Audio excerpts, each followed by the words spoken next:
నమస్తే, welcome to reflection. నేను మీ అమోఘ్ దేశపతి. ఈరోజు రా టాక్స్లో భాగంగా మీ ముందుకి చాలా అద్భుతమైనటువంటి ఒక వ్యక్తి వచ్చారు. అయితే నార్మల్గా హిందుత్వం గురించి రెగ్యులర్గా మనం మాట్లాడుతూ ఉంటాం కదా. మాట్లాడుతున్నప్పుడు అంటే గ్రౌండ్ లెవెల్లో పనిచేసే వాళ్ళు ఇంటెలెక్చువల్ లెవెల్లో మాట్లాడడం కొంచెం కష్టంగా ఉంటుంది. కొన్ని సందర్భాల్లో కొంతమంది ఓన్లీ టీవీ డిబేట్లో మాట్లాడతారు. గ్రౌండ్ లెవెల్లోకి వచ్చి ఏదైనా కష్టం వచ్చింది అంటే ముందుకు రావడానికి ఇబ్బంది పడుతూ ఉంటారు. కానీ వీరు అటు ఇంటెలెక్చువల్ లెవెల్లో కానీ ఇటు గ్రౌండ్ లెవెల్లో కానీ ఎక్కడ సనాతన ధర్మానికి ఏదైనా చిన్న ప్రాబ్లం వస్తుంది ఇంకా వచ్చిందని కాదు, వస్తుంది అనుకుంటే ఫస్ట్ మా కెమెరా కంటే ముందు వీరు అక్కడ నిలబడతారు. వారే రావినూత్ర శాస్త్రి గారు. సార్ నమస్తే. జై శ్రీరామ్. జై శ్రీరామ్. ఎలా ఉన్నారు సార్జీ? జై శ్రీరామ్. ప్రపంచవ్యాప్తంగా మన ధర్మం పైన కుట్రలు ఏ విధంగా జరుగుతున్నాయో, ఎన్ని వేల సంవత్సరాలుగా జరిగాయో, ఇప్పుడు స్టిల్ జరుగుతున్నాయో మనకు తెలుసు. సోకాళ్ళు సెక్యులరిజం పేరు మీదన ప్రస్తుతం హిందూ సమాజం నిద్రపోతున్నటువంటి వేళ ఈ ప్రశ్నకు ఒక మంచి సమాధానం చెప్పాలని నేను అనుకుంటున్నాను. ఈ ధర్మ రక్షణ కోసం అవసరం అనుకుంటే ఆయుధం పట్టు.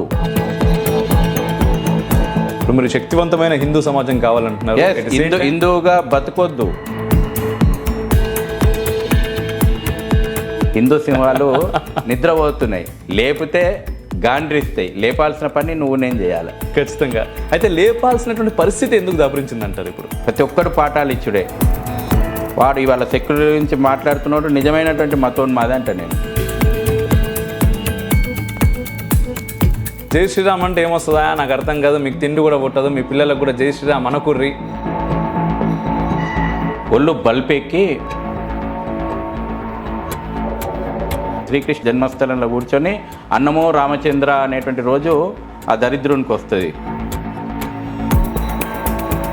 సీతాదేవి ఏడుస్తుంటే సీతాదేవిని ఇట్లా గొరగొర గుంజుకోబోతుంటారు రాముడు వచ్చేయని చెప్పేసి. తలకాయలు తీసేస్తామని రోడ్ల మీదకి వస్తలేము. Cultural terrorism, perfect. జిహాద్ అనేక రూపాల లోపల మనం చూస్తున్నాం. అందులో కల్చరల్ జిహాద్ ఒకటి. తెలుగు ఫిలిం ఇండస్ట్రీలో కూడా మన రాజాసింగ్ లాంటి వాళ్ళు ఒక మాట మాట్లాడినా కూడా ఎటువంటి పరిస్థితులు ఎదుర్కొన్నారో మనం చూసాం. బుల్డోజర్లు దిగాల, సంక నాకుతున్నారు. హైదరాబాద్ పోలీసుల దమ్ము ఒకసారి చూడాలని. హిందువులారా, మీ సమాధులకు పూలు సిద్ధం చేసుకోండి. And first of all thank you so much. నేను మన ఛానల్ స్టార్ట్ అయినప్పటి నుంచి అనుకుంటున్నాను మీతో మాట్లాడించాలి. ఫైనల్గా ఈరోజు ఇలా కుదిరింది. మీరు ఒక గొప్ప అద్భుతమైనటువంటి కార్యక్రమం. మీరు కేవలం ఒక ఛానల్ నడుస్తుంది అని అనుకోవట్లేదు, ఒక యజ్ఞం నడుస్తుందని నేను అనుకుంటున్నాను. జై శ్రీరామ్. జై శ్రీరామ్. సూపర్, థ్యాంక్ యూ సార్జీ. అయితే నేను చాలా రోజుల నుంచి మిమ్మల్ని చూస్తున్నాను. ఏ వినాయక చవితి వచ్చినా, రామమందిర నిర్మాణం జరిగినా, లేకపోతే ఇంకేదైనా సరే, ఒక హనుమాన్ జయంతి అయినా సరే, సనాతన ధర్మానికి సంబంధించి ఎటువంటి కార్యక్రమం జరుగుతుందన్నా సరే ముందుగా మీ మాట మాకు వినిపిస్తూ ఉంటుంది. ఇలా చేస్తే బాగుంటుంది. నేనేదో అంటే గతంలో నేను ఇంతకుముందు చేసినటువంటి ఛానల్స్లో కూడా మీతో నేను మాట్లాడుతున్నప్పుడు, ఆన్ స్క్రీన్ ఎప్పుడు మాట్లాడలేదు, బట్ ఆఫ్ స్క్రీన్లో మాట్లాడుతున్నప్పుడు ఇది చేయొచ్చు కదా, అది చేయొచ్చు కదా అని చెప్పేసి ఒక రకమైనటువంటి ఎంకరేజ్మెంట్ ఉండేది మీ దగ్గర. అంటే మేము వినాయక చవితికి సంబంధించి ఒక షార్ట్ ఫిలిం చేసినప్పుడు కూడా ప్రత్యేకంగా మీరు అభినందించారు. ఇలాంటివి మళ్ళీ మళ్ళీ చేయాలి, చాలా బాగా చేశారు అని చెప్పేసి ఫోన్ చేసి మరి నాకు చాలా బాగా అనిపించింది అప్పుడు. అయితే ఇప్పుడు సర్జీ, సనాతన ధర్మం అంటే ఎప్పటికీ ఉండేది అని చెప్పేసి మనం చాలా మాట్లాడుతూ ఉంటాం. అయితే అటువంటి సనాతన ధర్మం మనం ఏం చేసినా ఏం చేయకపోయినా దానికి అది బాగానే ఉంటుంది అనుకునే వాళ్ళు కొంతమంది ఉంటారు. కానీ నిజంగానే అలా ఉండగలుగుతుందా? ఎందుకంటే ప్రపంచవ్యాప్తంగా మన ధర్మం పైన కుట్రలు ఏ విధంగా జరుగుతున్నాయో, ఎన్ని వేల సంవత్సరాలుగా జరిగాయో, ఇప్పుడు స్టిల్ జరుగుతున్నాయో మనకు తెలుసు. దీనిపైన మీ అభిప్రాయం ఏమంటారు? సనాతనమైన ధర్మం నిత్యం సత్యం, ప్రవహించే గంగ. కానీ ఈ నిత్యం సత్యంగా ప్రవహించే గంగగా ఏ విధంగా ఉండగలిగింది? దీని వెనకాల వేల సంవత్సరాలుగా సాగినటువంటి యజ్ఞం యొక్క పరంపర లేదనేటువంటి తెలుసుకోవాలి. శాంతి, సహనము, లేకపోతే ఇప్పుడు మనం చెప్పుకుంటున్నటువంటి సోకాళ్ళు సెక్యులరిజం పేరు మీదన ప్రస్తుతం హిందూ సమాజం నిద్రపోతున్నటువంటి వేళ ఈ ప్రశ్నకు ఒక మంచి సమాధానం చెప్పాలని నేను అనుకుంటున్నాను. శక్తివంతుడు మాత్రమే సమాజం లోపల శాంతిని ప్రతిష్టాపన చేయగలుగుతాడు. పర్ఫెక్ట్. మన దేవీ దేవతలు ఎందుకు అస్త్రధారులు శస్త్రధారులు అయినరు? రాక్షస సంహారం జరిగింది కాబట్టే సమాజం లోపల శాంతి, సౌభ్రాతృత్వము లేకపోతే సమాజం యొక్క పురోగతి సాగింది. ఈ రోజున హిందూ సమాజం మర్చిపోయింది. నీవు పూజించేటువంటి ఒక అమ్మవారి చేతి లోపట, నీవు పూజించేటువంటి ఒక అయ్యవారి చేతి లోపట ఒక చేతి మాత్రమే అభయాస్త్రం ఉంది, మిగతా 9 చేతులలో అస్త్రాలు ఎందుకు ధరించి ఉన్నారు? నీ దేవీ దేవతలు ఇస్తున్నటువంటి సందేశం ఏంది? నీవు ఏ పండుగ చేసుకున్నా, ఒక విజయదశమి చేసుకున్నా, ఒక దీపావళి చేసుకున్నా, నీ పండుగల యొక్క అర్థం పరమార్థం ఏంది? దావతులు చేసుకొని, లేదంటే పిండి వంటలు చేసుకొని, కొత్త బట్టలు కొనుక్కొని, లేకపోతే సాయంత్రం పూట దావతులు చేసుకొని ఇక్కడికే పరిమితం కాకండి. రాక్షస సంహారానికి గుర్తుగా నువ్వు పండుగలు చేసుకుంటున్నావు. కాబట్టి నీ ధర్మం ఏం చెప్పింది? నీ మహాభారతం ఏం చెప్పింది? నీ భగవద్గీత ఏం చెప్పింది? నీ రామాయణం ఏం చెప్పింది? శక్తివంతంగా ఉండు, శక్తివంతంగా నిలబడు, ఈ ధర్మ రక్షణ కోసం అవసరం అనుకుంటే ఆయుధం పట్టు. ఇది నీ శాస్త్రం బోధించింది. దీన్ని మర్చిపోయేసేసి వేల సంవత్సరాల యొక్క పరాయి పాలన దాడులు ఒక్క కారణం కాదు దీని వెనకాల. కాబట్టి ఈ రోజున దేశం మీద, ధర్మం మీద జరుగుతున్నటువంటి దాడులను సమర్థవంతంగా తిప్పికొట్టాలంటే శక్తివంతమైనటువంటి హిందూ సమాజం కావాలా. ఇప్పుడు మీరు శక్తివంతమైన హిందూ సమాజం కావాలంటున్నారు. హిందువుగా బతకొద్దు, హిందువుగా జీవించాలి. హిందువుగా బతకడానికి, హిందువుగా జీవించడానికి తేడా ఉంది. ఖచ్చితంగా నేర్చుకోండి. హిందువుగా బతకడం వేరే, హిందువుగా జీవించడం వేరే. హిందువుగా బతకడం అంటే వల్ల మనం బొట్టు పెట్టుకుంటున్నాము, పండుగలు చేసుకుంటున్నాము, గుళ్ళకు పోతున్నాము, మొక్కుతున్నాము, ఓకే, ఇది హిందువుగా బతుకుతున్నాం. హిందువుగా జీవించడం అంటే ధర్మం కోసం అవసరం అనుకుంటే యుద్ధం చేయడానికి సిద్ధంగా ఉండాలి. ఆ క్షాత్ర రాక్షస సంహారం నీ దేవీ దేవతలు ఇచ్చేస్తున్నటువంటి సందేశం. సమాజం లోపల చెడును కూకటి వేళ్లతోటి పెకిలించి వేయడానికి, నీ ధర్మాన్ని కాపాడుకోవడానికి ఎంతటి త్యాగాలకైనా సిద్ధంగా ఉండాలి. ఇది హిందువుగా జీవించడం. అందుకే స్వామి వివేకానంద 150 సంవత్సరాల క్రితం చెప్పిండు. హిందూ సమాజానికే చెప్పిండు, ఎవరికో చెప్పలే. హిందూ సమాజాన్ని ఉద్దేశించి ప్రసంగిస్తూనే హిందువునని గర్వించండి, హిందువుగా జీవించండి అని చెప్పిండు, హిందువుగా బతకమని చెప్పలే. కాబట్టి ఇవాళ హిందూ సమాజం హిందువుగా బతుకుతుంది. కానీ మనలాంటి వాళ్ళందరి ప్రయత్నం ఏం చేయాలంటే హిందువులను హిందువుగా జీవించేలాగా వాళ్ళ లోపల ఆ యొక్క నిద్రానవస్థలో ఉన్నటువంటి చైతన్యాన్ని మనం నిద్ర లేపాలి. నిద్రలేస్తే మన ఈ సింహాలు, హిందూ సింహాలు నిద్రపోతున్నాయి, లేపితే గాండ్రిస్తాయి. లేపాల్సిన పని నువ్వు నేను చేయాలి. ఖచ్చితంగా.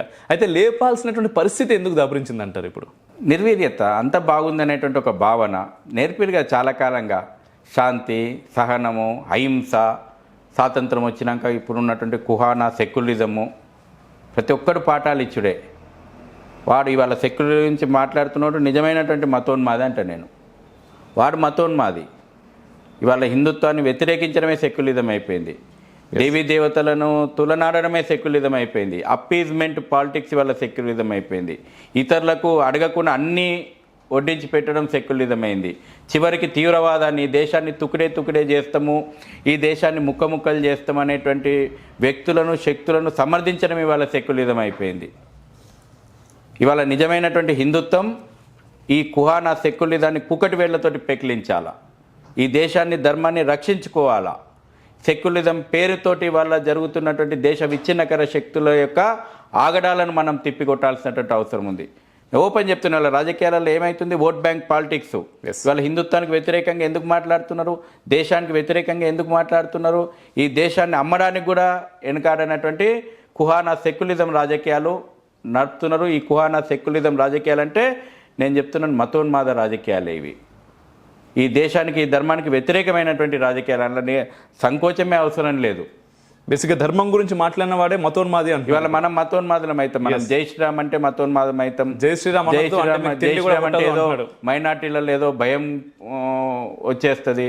భారత్ మాతకి జై అంటే ఏదో సెక్యులరిజం, రాజ్యాంగం పునాదులకేమో ఇబ్బంది వస్తుంది. చెప్తున్నా, ఒరిజినల్ రాజ్యాంగం తీసేస్తే అందులో రాజ్యాంగాన్ని రచించినటువంటి మహనీయులందరూ కూడా రాముని పెట్టారు. అది మర్చిపోయారు వీళ్ళు. ఈ కుహానా సెక్యులర్ నుంచి పాఠాలు చెప్పేటోళ్ళు ఒరిజినల్ రాజ్యాంగం తీస్తే అందులో రాముడు ఆదర్శం అని పెట్టారు. ఇది వాళ్ళకి చెప్పాల్సినటువంటి అవసరం ఉంది. ఓకే, ఇప్పుడు రీసెంట్గా కామెంట్స్, ఎందుకంటే ఇప్పటికీ వైరల్ అవుతూనే ఉన్నాయి. మన కేటీఆర్ గారు మీరు జై శ్రీరామ్ అంటే ఏమొస్తుందా నాకు అర్థం కాదు, మీకు తిండి కూడా పుట్టదు, మీ పిల్లలకు కూడా జై శ్రీరామ్ అనకుర్రి, హనుమన్ చెప్పకుర్రి అని చెప్పేసి మాట్లాడుతున్నాడు. అట్లా కేటీఆర్ అనే కదా, రాహుల్ గాంధీ అట్లే మాట్లాడతాడు, మమతా బెనర్జీ ఇంకో ముందుకు వచ్చి అసలు జై శ్రీరామ్ అంటే ఆమె ఒక రకంగా మాట్లాడుతూ ఉంటుంది ముచ్చట్లు. పిచ్చి పరాకాష్ఠకి ఎక్కి ఒళ్ళు బల్పెక్కి మాట్లాడుతున్నటువంటి మాటలు ఇవి. అంటే రాజకీయాల కోసం ఎంతకైనా దిగజారుతాం, హిందువుల యొక్క విశ్వాసాలను ఏమైనా గాయం చేస్తాం, మైనార్టీ అప్పీజ్మెంట్ కోసం హిందువుల యొక్క గౌరవాన్ని కించపరుస్తాం, దేవీ దేవతలను అవమానపరుస్తాం అనేటువంటి ఈ విధానాలు ఉన్నాయి కదా, ఇది పిచ్చి పరాకాష్ఠకు చేరింది. ఇవాళ నేను అంటున్నా, ఇది ఏ రకమైనటువంటి సెక్యులరిజమో ఇవాళ వాళ్ళు చెప్పాలా. వాళ్ళు మతోన్మాదం ప్రదర్శిస్తున్నారు. ఇవాళ హిందూ దేవీ దేవతలను తోలనాడుతున్నాడంటే వాడు మతోన్మాది. అటు పక్కన ముస్లిం ఓట్లను సంతృప్తి చేయడం కోసం ఇక్కడ మనం తిడుతూ ఉన్నాడు. వస్తుంది, ఆ రోజు కూడా వస్తుంది. శ్రీకృష్ణ జన్మస్థలంలో కూర్చొని అన్నమో రామచంద్ర అనేటువంటి రోజు ఆ దరిద్రునికి వస్తుంది, త్వరలో రావాలని కూడా కోరుకుందాం. ఓకే, బల్బు మాటలకు అదే వస్తుంది. శ్రీకృష్ణ జన్మస్థానంలో కూర్చొని అన్నమో రామచంద్ర అని అడిగే రోజులు వస్తుంది. అప్పుడు పెడతాడు రాముడు నీకు అన్నం. జై శ్రీరామ్. రిఫ్లెక్షన్కి మీరు ఇస్తున్న ప్రతి రూపాయి మాకు ఎంతో విలువైంది. మిమ్మల్ని నమ్ముకొని మాత్రమే రిఫ్లెక్షన్ వచ్చింది, నిలబడింది, తొలి అడుగులు వేస్తోంది. కానీ ఒక్కటి మాత్రం నిజం, ఇంకా చేయాల్సింది చాలా చాలా చాలా మిగిలి ఉంది. దానికి మీ సహకారం మాకు ఎంతో అవసరం. ఆర్థికంగా లేదా ఛానల్కి సంబంధించిన ఎడిటింగ్ సిస్టమ్, కెమెరాలు, లైవ్ సెటప్, లైట్స్ లాంటి పరికరాల రూపంలో అయినా సహాయపడాల్సిందిగా కోరుతున్నాం. చాలా గట్టిగా చెప్పగలం, మీరిచ్చే ప్రతి రూపాయికి 100 రెట్ల అవుట్పుట్ ఖచ్చితంగా ఇస్తాము. మన రిఫ్లెక్షన్ సనాతన కాన్క్లేవ్ మీరందరూ చూసే ఉంటారు. అందులో మొదటి మెట్టు ఎక్కే ప్రయత్నం మాత్రమే ఈ కాన్క్లేవ్. ఇప్పుడు రాజకీయ నాయకుల గురించి ఒక విషయం పక్కన పెడితే, ఇప్పుడు పాండిచ్చేరి ఒక యూనివర్సిటీలో మన రీసెంట్గా రామాయణాన్ని సోమాయనం అనేటటువంటి ఒక పేరుతోటి చాలా దరిద్రంగా వాళ్ళు అక్కడ ప్లే చేశారు. అంటే సీతాదేవి, అంటే అందరూ మగవాళ్ళే, సీతాదేవి వేషం వేసుకున్నటువంటి వాడు రావణుడితోటి డ్యాన్స్ చేస్తూ ఉంటాడు. శూర్పణఖ వస్తే శూర్పణఖను రాముడు ఫ్లడ్ చేస్తూ ఉంటాడు. రావణుడు చనిపోతే పక్కన కూర్చొని సీతాదేవి ఏడుస్తుంటే సీతాదేవిని ఇట్లా గొరగొర గుంజుకోబోతుంటాడు రాముడు వచ్చేయని చెప్పేసి. అంటే ఇదంతా ఎందుకు తయారవుతుంది, ఏం చేద్దాం అనుకుంటున్నారు? అంటే అంత స్వేచ్ఛ, అంటే అదంతా ప్లే చేసే వరకు కూడా కూర్చొని పైన చేసే వాళ్ళు 10 మంది అయితే కింద 1000 మంది చప్పట్లు కొడుతున్నారు. ఆ తర్వాత కొంతమంది బయటకు వచ్చేసి కేసులు పెట్టాలి అది అని చెప్పేసి ఏదో ర్యాలీలు తీసారు, కేసులు పెట్టారు. పెట్టిన తర్వాత దర్శకుడు అదంతా తీసినటువంటి ఆ ప్లేని తీసినటువంటి దర్శకుడు పుష్పరాజని వాడు దాన్ని స్టేటస్లో పెట్టి మిషన్ కంప్లీటెడ్, అంతే ఒక ముందు జాగ్రత్త, ఎవ్రీథింగ్ ప్లాన్డ్గా ఇదంతా చేసి, అంటే చేసేంత ధైర్యం ఎక్కడి నుంచి వస్తుంది? అదే మనం మాట్లాడితే హిందూ దేశం ఇది అంటాం. మనము సహనంతో ఉన్నాం కదా, తలకాయలు తీసేస్తామని రోడ్ల మీదకి వస్తలేము, తలకాయలు తీసేస్తలేము. ఈ సహనము భావ ప్రకటన స్వేచ్ఛకు హద్దులు లేకుండా అయిపోయింది. అదే ఇతరుల యొక్క విశ్వాసాలను దెబ్బతీస్తే ఈ పాటికి తలకాయలు తీసేస్తామని రోడ్ల మీదకి వస్తే అటు ప్రభుత్వాలు ఒళ్ళు దగ్గర పెట్టుకొని చర్యలు తీసుకునేది, చట్టాలు సమగ్రంగా పనిచేసేటివి. వీనికి ఎందుకు భయం లేదంటే మనం ఎంత విమర్శించినా మళ్ళీ అటువంటి ప్రమోషన్లకు మనోళ్ళే పోయి ఎక్కువ చూస్తారు కదా. వాడున్నాడు రామ్ గోపాల్ వర్మ అంటోడు ఉన్నాడు, వాడికి ఇటువంటి సినిమాలు తీసి కాంట్రవర్సీ చేస్తే ఎక్కువ మార్కెటింగ్ చేసుకోవచ్చు అన్నట్టు. ఇది ఒక యాంగిల్. రెండవది కల్చరల్ టెర్రరిజం, పర్ఫెక్ట్. జిహాద్ అనేక రూపాల లోపల మనం చూస్తున్నాం. అందులో కల్చరల్ జిహాద్ ఒకటి. ఇది యంగ్ మైండ్ సెట్ల లోపల ఒక విషబీజాలు నాటడం. అది యూనివర్సిటీ సెంటర్లల్లో కల్చరల్ ప్రోగ్రామ్స్ పేరు మీదన ఇటువంటి కార్యక్రమాల ద్వారా ముఖ్యంగా రాబోయే జనరేషన్ లోపల మన కల్చర్ పట్ల ఒక తప్పుడు అభిప్రాయాన్ని నెలకొల్పేటంటే ఒక ప్రయత్నం జిహాద్. మనం ఇవాళ ఫిలిం ఇండస్ట్రీలో కూడా మనం చూస్తుంటాం, మన దేవీ దేవతలను పెట్టి హాస్యం పేరు మీదన మన యొక్క దేవీ దేవతలను కించపరిచేటువంటి సన్నివేశాలు మీరు రాసి పెట్టుకోండి. మీరు దీని మీద ప్రత్యేకమైనటువంటి కార్యక్రమం చేయాలా. ఈ జిహాదు ఫిలిం ఇండస్ట్రీకి నిధులు పంపుతుంది, జీరో ఇంట్రెస్ట్ తోటి నిధులు పంపుతుంది. నేను గతంలో అనేక సార్లు ఆరోపణ చేసిన, మొన్న ముంబైలో ఒక డైరెక్టరు ఒక ప్రొడ్యూసరు అరెస్ట్ అయిండు. హిందువుల యొక్క విశ్వాసాలను కించపరిచేటట్టు, ఈ దేశం యొక్క సంస్కృతిని చిన్నాభిన్నం చేసేటట్టు, హిందూ యొక్క సమాజం లోపల విభజనవాదం చేసేటట్టు సినిమా మాధ్యమంగా ఈ రకమైనటువంటి ఒక జిహాద్ నడుస్తూ ఉంది. దీని మీద ఎన్ఐఏ సమగ్రమైనటువంటి విచారణ జరుపుతుంది. కూకటి వేళ్లతోటి యొక్క కల్చరల్ జిహాదును పెకిలించాల్సిన అవసరం ఉంది. తెలుగు ఇండస్ట్రీలో కూడా ఈ జిహాద్ ఉంది. ఓకే, తెలుగు ఫిలిం ఇండస్ట్రీలో కూడా ఈ జిహాద్ ఉంది. వస్తుంది, ఒక్కొక్కటి మీకు రాబోయే రోజుల్లో చూపెడతాం. దాని మూలాలు ఏందో లాగుతున్నాం. ఓకే ఓకే, డొంక కదిలింది, వస్తున్నాయి పేర్లు, లింకులు వస్తున్నాయి. ఈ దేశం యొక్క సంస్కృతిని, భారతీయ సంస్కృతిని, హిందువుల యొక్క విశ్వాసాలను, హిందువుల యొక్క ఆధ్యాత్మిక కేంద్రాలను, హిందువుల యొక్క దేవీ దేవతలను కించపరిచే విధంగా, అవమానం చేసే విధంగా, అపహాస్యం చేసే విధంగా మీడియా, సినిమా రంగాల పేరు మీద జరుగుతున్నటువంటి ఈ జిహాదును తప్పకుండా మేము ప్రజాక్షేత్రం లోపల ఎండగడతాం, చట్ట ప్రకారం శిక్షించేలాగా చర్యలు తీసుకుంటాం. ఖచ్చితంగా. అయితే మరొక విషయం సార్జీ, అంటే మీరు అంటున్నారు జిహాద్ అని చెప్పేసి మాట్లాడుతూ ఉంటే నాకు ఇంకో విషయం కూడా గుర్తుకొచ్చింది. రీసెంట్గా మన హైదరాబాద్లోనే జరిగింది, కోటి సరౌండింగ్స్లో ఒక బట్టల షాప్ అనుకుంటున్నా, లంగోటీల పైన శ్రీరామచంద్రుడు సీతాదేవిల ఫోటోలను పెట్టి అమ్ముతున్నారు చాలా అఫీషియల్గా. మన వాళ్ళు ఎవరో వెళ్ళి చూసి ఇలా ఎలా అని చెప్పేసి వాళ్ళతో మాట్లాడి, ఆ తర్వాత పోలీస్ కంప్లైంట్ ఇస్తే పోలీసులు వచ్చి మాట్లాడి ఒక 3 రోజుల తర్వాత మరి ఆ షాప్కు ఏదో అదంతా తీసుకెళ్ళి సీజ్ చేశారు అని చెప్పేసి మాట్లాడుతున్నారు. ఏం చేసినా కూడా అంత ధైర్యం, మళ్ళీ అక్కడికి వస్తున్నాను నేను. ఇప్పుడు మీరు అన్నట్టుగా జిహాద్ జరుగుతుంది, ఇంటెలెక్చువల్ టెర్రరిజం జరుగుతుంది, వాట్ ఎవర్ ఎన్ని పేర్లు పెట్టుకున్నా కూడా అన్నిటికీ ఒకే ఏంటి అంటే సనాతన ధర్మం అనేది దీనిపైన దాడి చేయాలి అనేటటువంటి ఉద్దేశం. అది కూడా భారతదేశంలో ఇంతమంది మీలాంటి వాళ్ళు ఎంతోమంది మాట్లాడుతున్నారు, ఎంతోమంది గ్రౌండ్ లెవెల్లో కష్టపడుతున్నారు, మాలాంటి వాళ్ళు చూపించే ప్రయత్నం చేస్తున్నాం వాటిని. స్టిల్ అంత ధైర్యం, మళ్ళీ అక్కడికి వస్తున్నాను నేను. ఆ ధైర్యం పోగొట్టాలి అంటే, ధైర్యాన్ని పోగొట్టాలి అంటే బతకడానికి కాదు నేను అనేది. బట్ ఇప్పుడు మీరు ఇంతకుముందే అన్నట్టుగా వేరే ఏ మతం పైన అయినా సరే, వేరే ఏ దేవీ దేవతల పైన కానీ వేరే మతాలకు సంబంధించి మాట్లాడాలి అంటే ఎవడు మాట్లాడాడు. కానీ ఉదయనిధి స్టాలిన్ లాంటి వాడు సనాతన ధర్మాన్ని నిర్మూలిస్తా అని చెప్పేసి మాట్లాడగలుగుతాడు. నుపూరి శర్మ అలాంటి ఒక మాట మాట్లాడినా, మన రాజాసింగ్ లాంటి వాళ్ళు ఒక మాట మాట్లాడినా కూడా ఎటువంటి పరిస్థితులు ఎదుర్కొన్నారో మనం చూసాం. మరి ఒకే దానిపైన సర్టెన్ ఇది మారాలి అంటే ఎలా? బుల్డోజర్లు దిగాల, బుల్డోజర్ ప్రభుత్వాలు రావాలా, అప్పుడు ఒళ్ళు దగ్గర పెట్టుకుంటారు. చట్టాలు లేక కాదు, చట్టాలను అమలు చేసే చిత్తశుద్ధి ఈ దౌర్భాగ్యపు సోకాళ్ళు నాయకులకు లేదు, సోకాళ్ళు సెక్యులర్ నాయకులకు లేదు. సంఖ నాకుతున్నారు. ఇంతకంటే ఎక్కువ అన్పార్లమెంటరీ వర్డ్ నేను వాడదలుచుకోలేదు. ఇవాళ ఎందుకు లేదు, వాడు ఒకడు మొన్న పోలీసుని బెదిరిస్తున్నాడు, చార్మినార్ ఎమ్మెల్యే. రాత్రే వీడియో చూసిన, దమ్ముంటే రా చార్మినార్ కాడికి తేల్చుకుందామని. నేను ఇవాళ రిక్వెస్ట్ చేస్తున్నా, హైదరాబాద్ పోలీసుల దమ్ము ఒకసారి చూడాలని ఉంది నాకు. ఎవడైతే ప్రజాప్రతినిధి రాజ్యాంగం మీద ప్రమాణం చేసినాడు నరి రోడ్డుకు వచ్చి హైదరాబాదు పోలీసులను దమ్ముందా నీకు వీడికి రా చార్మినార్ అడ్డకాడికని బెదిరించిండు కదా, వాడు ఎమ్మెల్యేనే కావచ్చు. నేను మనస్ఫూర్తిగా కోరుకుంటున్నా హైదరాబాద్ పోలీసుల దమ్ము చూడాలని. ఇప్పుడు చూడకున్నా ఒక రోజు వస్తుంది, తెలంగాణ లోపల బుల్డోజర్ నడిపించేటువంటి రోజులు వస్తాయి. తప్పకుండా ఆ రోజు హైదరాబాద్ భాగ్యనగర్ పోలీసుల యొక్క దమ్ము చూపెట్టే రోజు కోసం మేమందరం ప్రయత్నం చేస్తున్నాం. ఆ రోజును తీసుకొస్తాం కూడా. ఈరోజు ఎందుకు చూపెట్టలేకపోతున్నారు మరి ఆ దమ్ము? హిందూ సమాజం అనుకున్న రోజు వస్తుంది అది.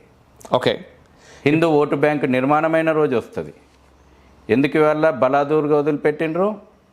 ఓటు బ్యాంకు నిర్మాణం కోసం, ఓట్ల కక్కుర్తి కోసం బలాదూర్గా దున్నపోతులను వదులుతారు ఊళ్ళల్లో, ఈ దేవునికి వదిలేసినామని. అది ఏం చేసినా నడుస్తుంది. అట్లా వదిలిపెట్టిరు ఇవాళ పాత పట్టణాన్ని. ఇవాళ హిందూ ఓటు బ్యాంక్ నిర్మాణం కావాలి. ఎస్, మనం కులం పేరు మీద చూసి ఓటేస్తున్నాం, ప్రాంతం పేరు చూసి ఓటేస్తున్నాం, వర్గము, రాజకీయ పార్టీలు, భాష, కులము, వర్గము, భాష, రకరకాల పేరు మీదన మెజారిటీ హిందువులనేమో ఇన్ని రకాలుగా విడగొట్టాలి రాజకీయాలు. మైనార్టీలనేమో మతం పేరు మీద కలపాల. మైనార్టీలను మతం పేరు మీద కలిపేటువంటి రాజకీయాలు ఇవాళ పెత్తనం చేస్తున్నాయి. కాబట్టి ఇగో ఈ రకమైనటువంటి పరిస్థితులు ఉన్నాయి. వాడు లంగోటాల మీద వేస్తాడు, ఇంకా దేని మీద నన్ను వేస్తాడు. మనం పోయి ప్రశ్నిస్తే, మనం పోయి అడిగితే, చెంగి చెర్ల లోపట ఇవాళ బతుకమ్మ ఆడుతున్నటువంటి మహిళల మీద వచ్చేసేసి దాడులు చేస్తే, గర్భవతి ఉన్నటువంటి స్త్రీల మీద కూడా దాడులు చేస్తే, వాళ్ళను విచక్షణ రహితంగా కొడితే ఇవాళ వాళ్ళు జైల్లో ఉంటారు.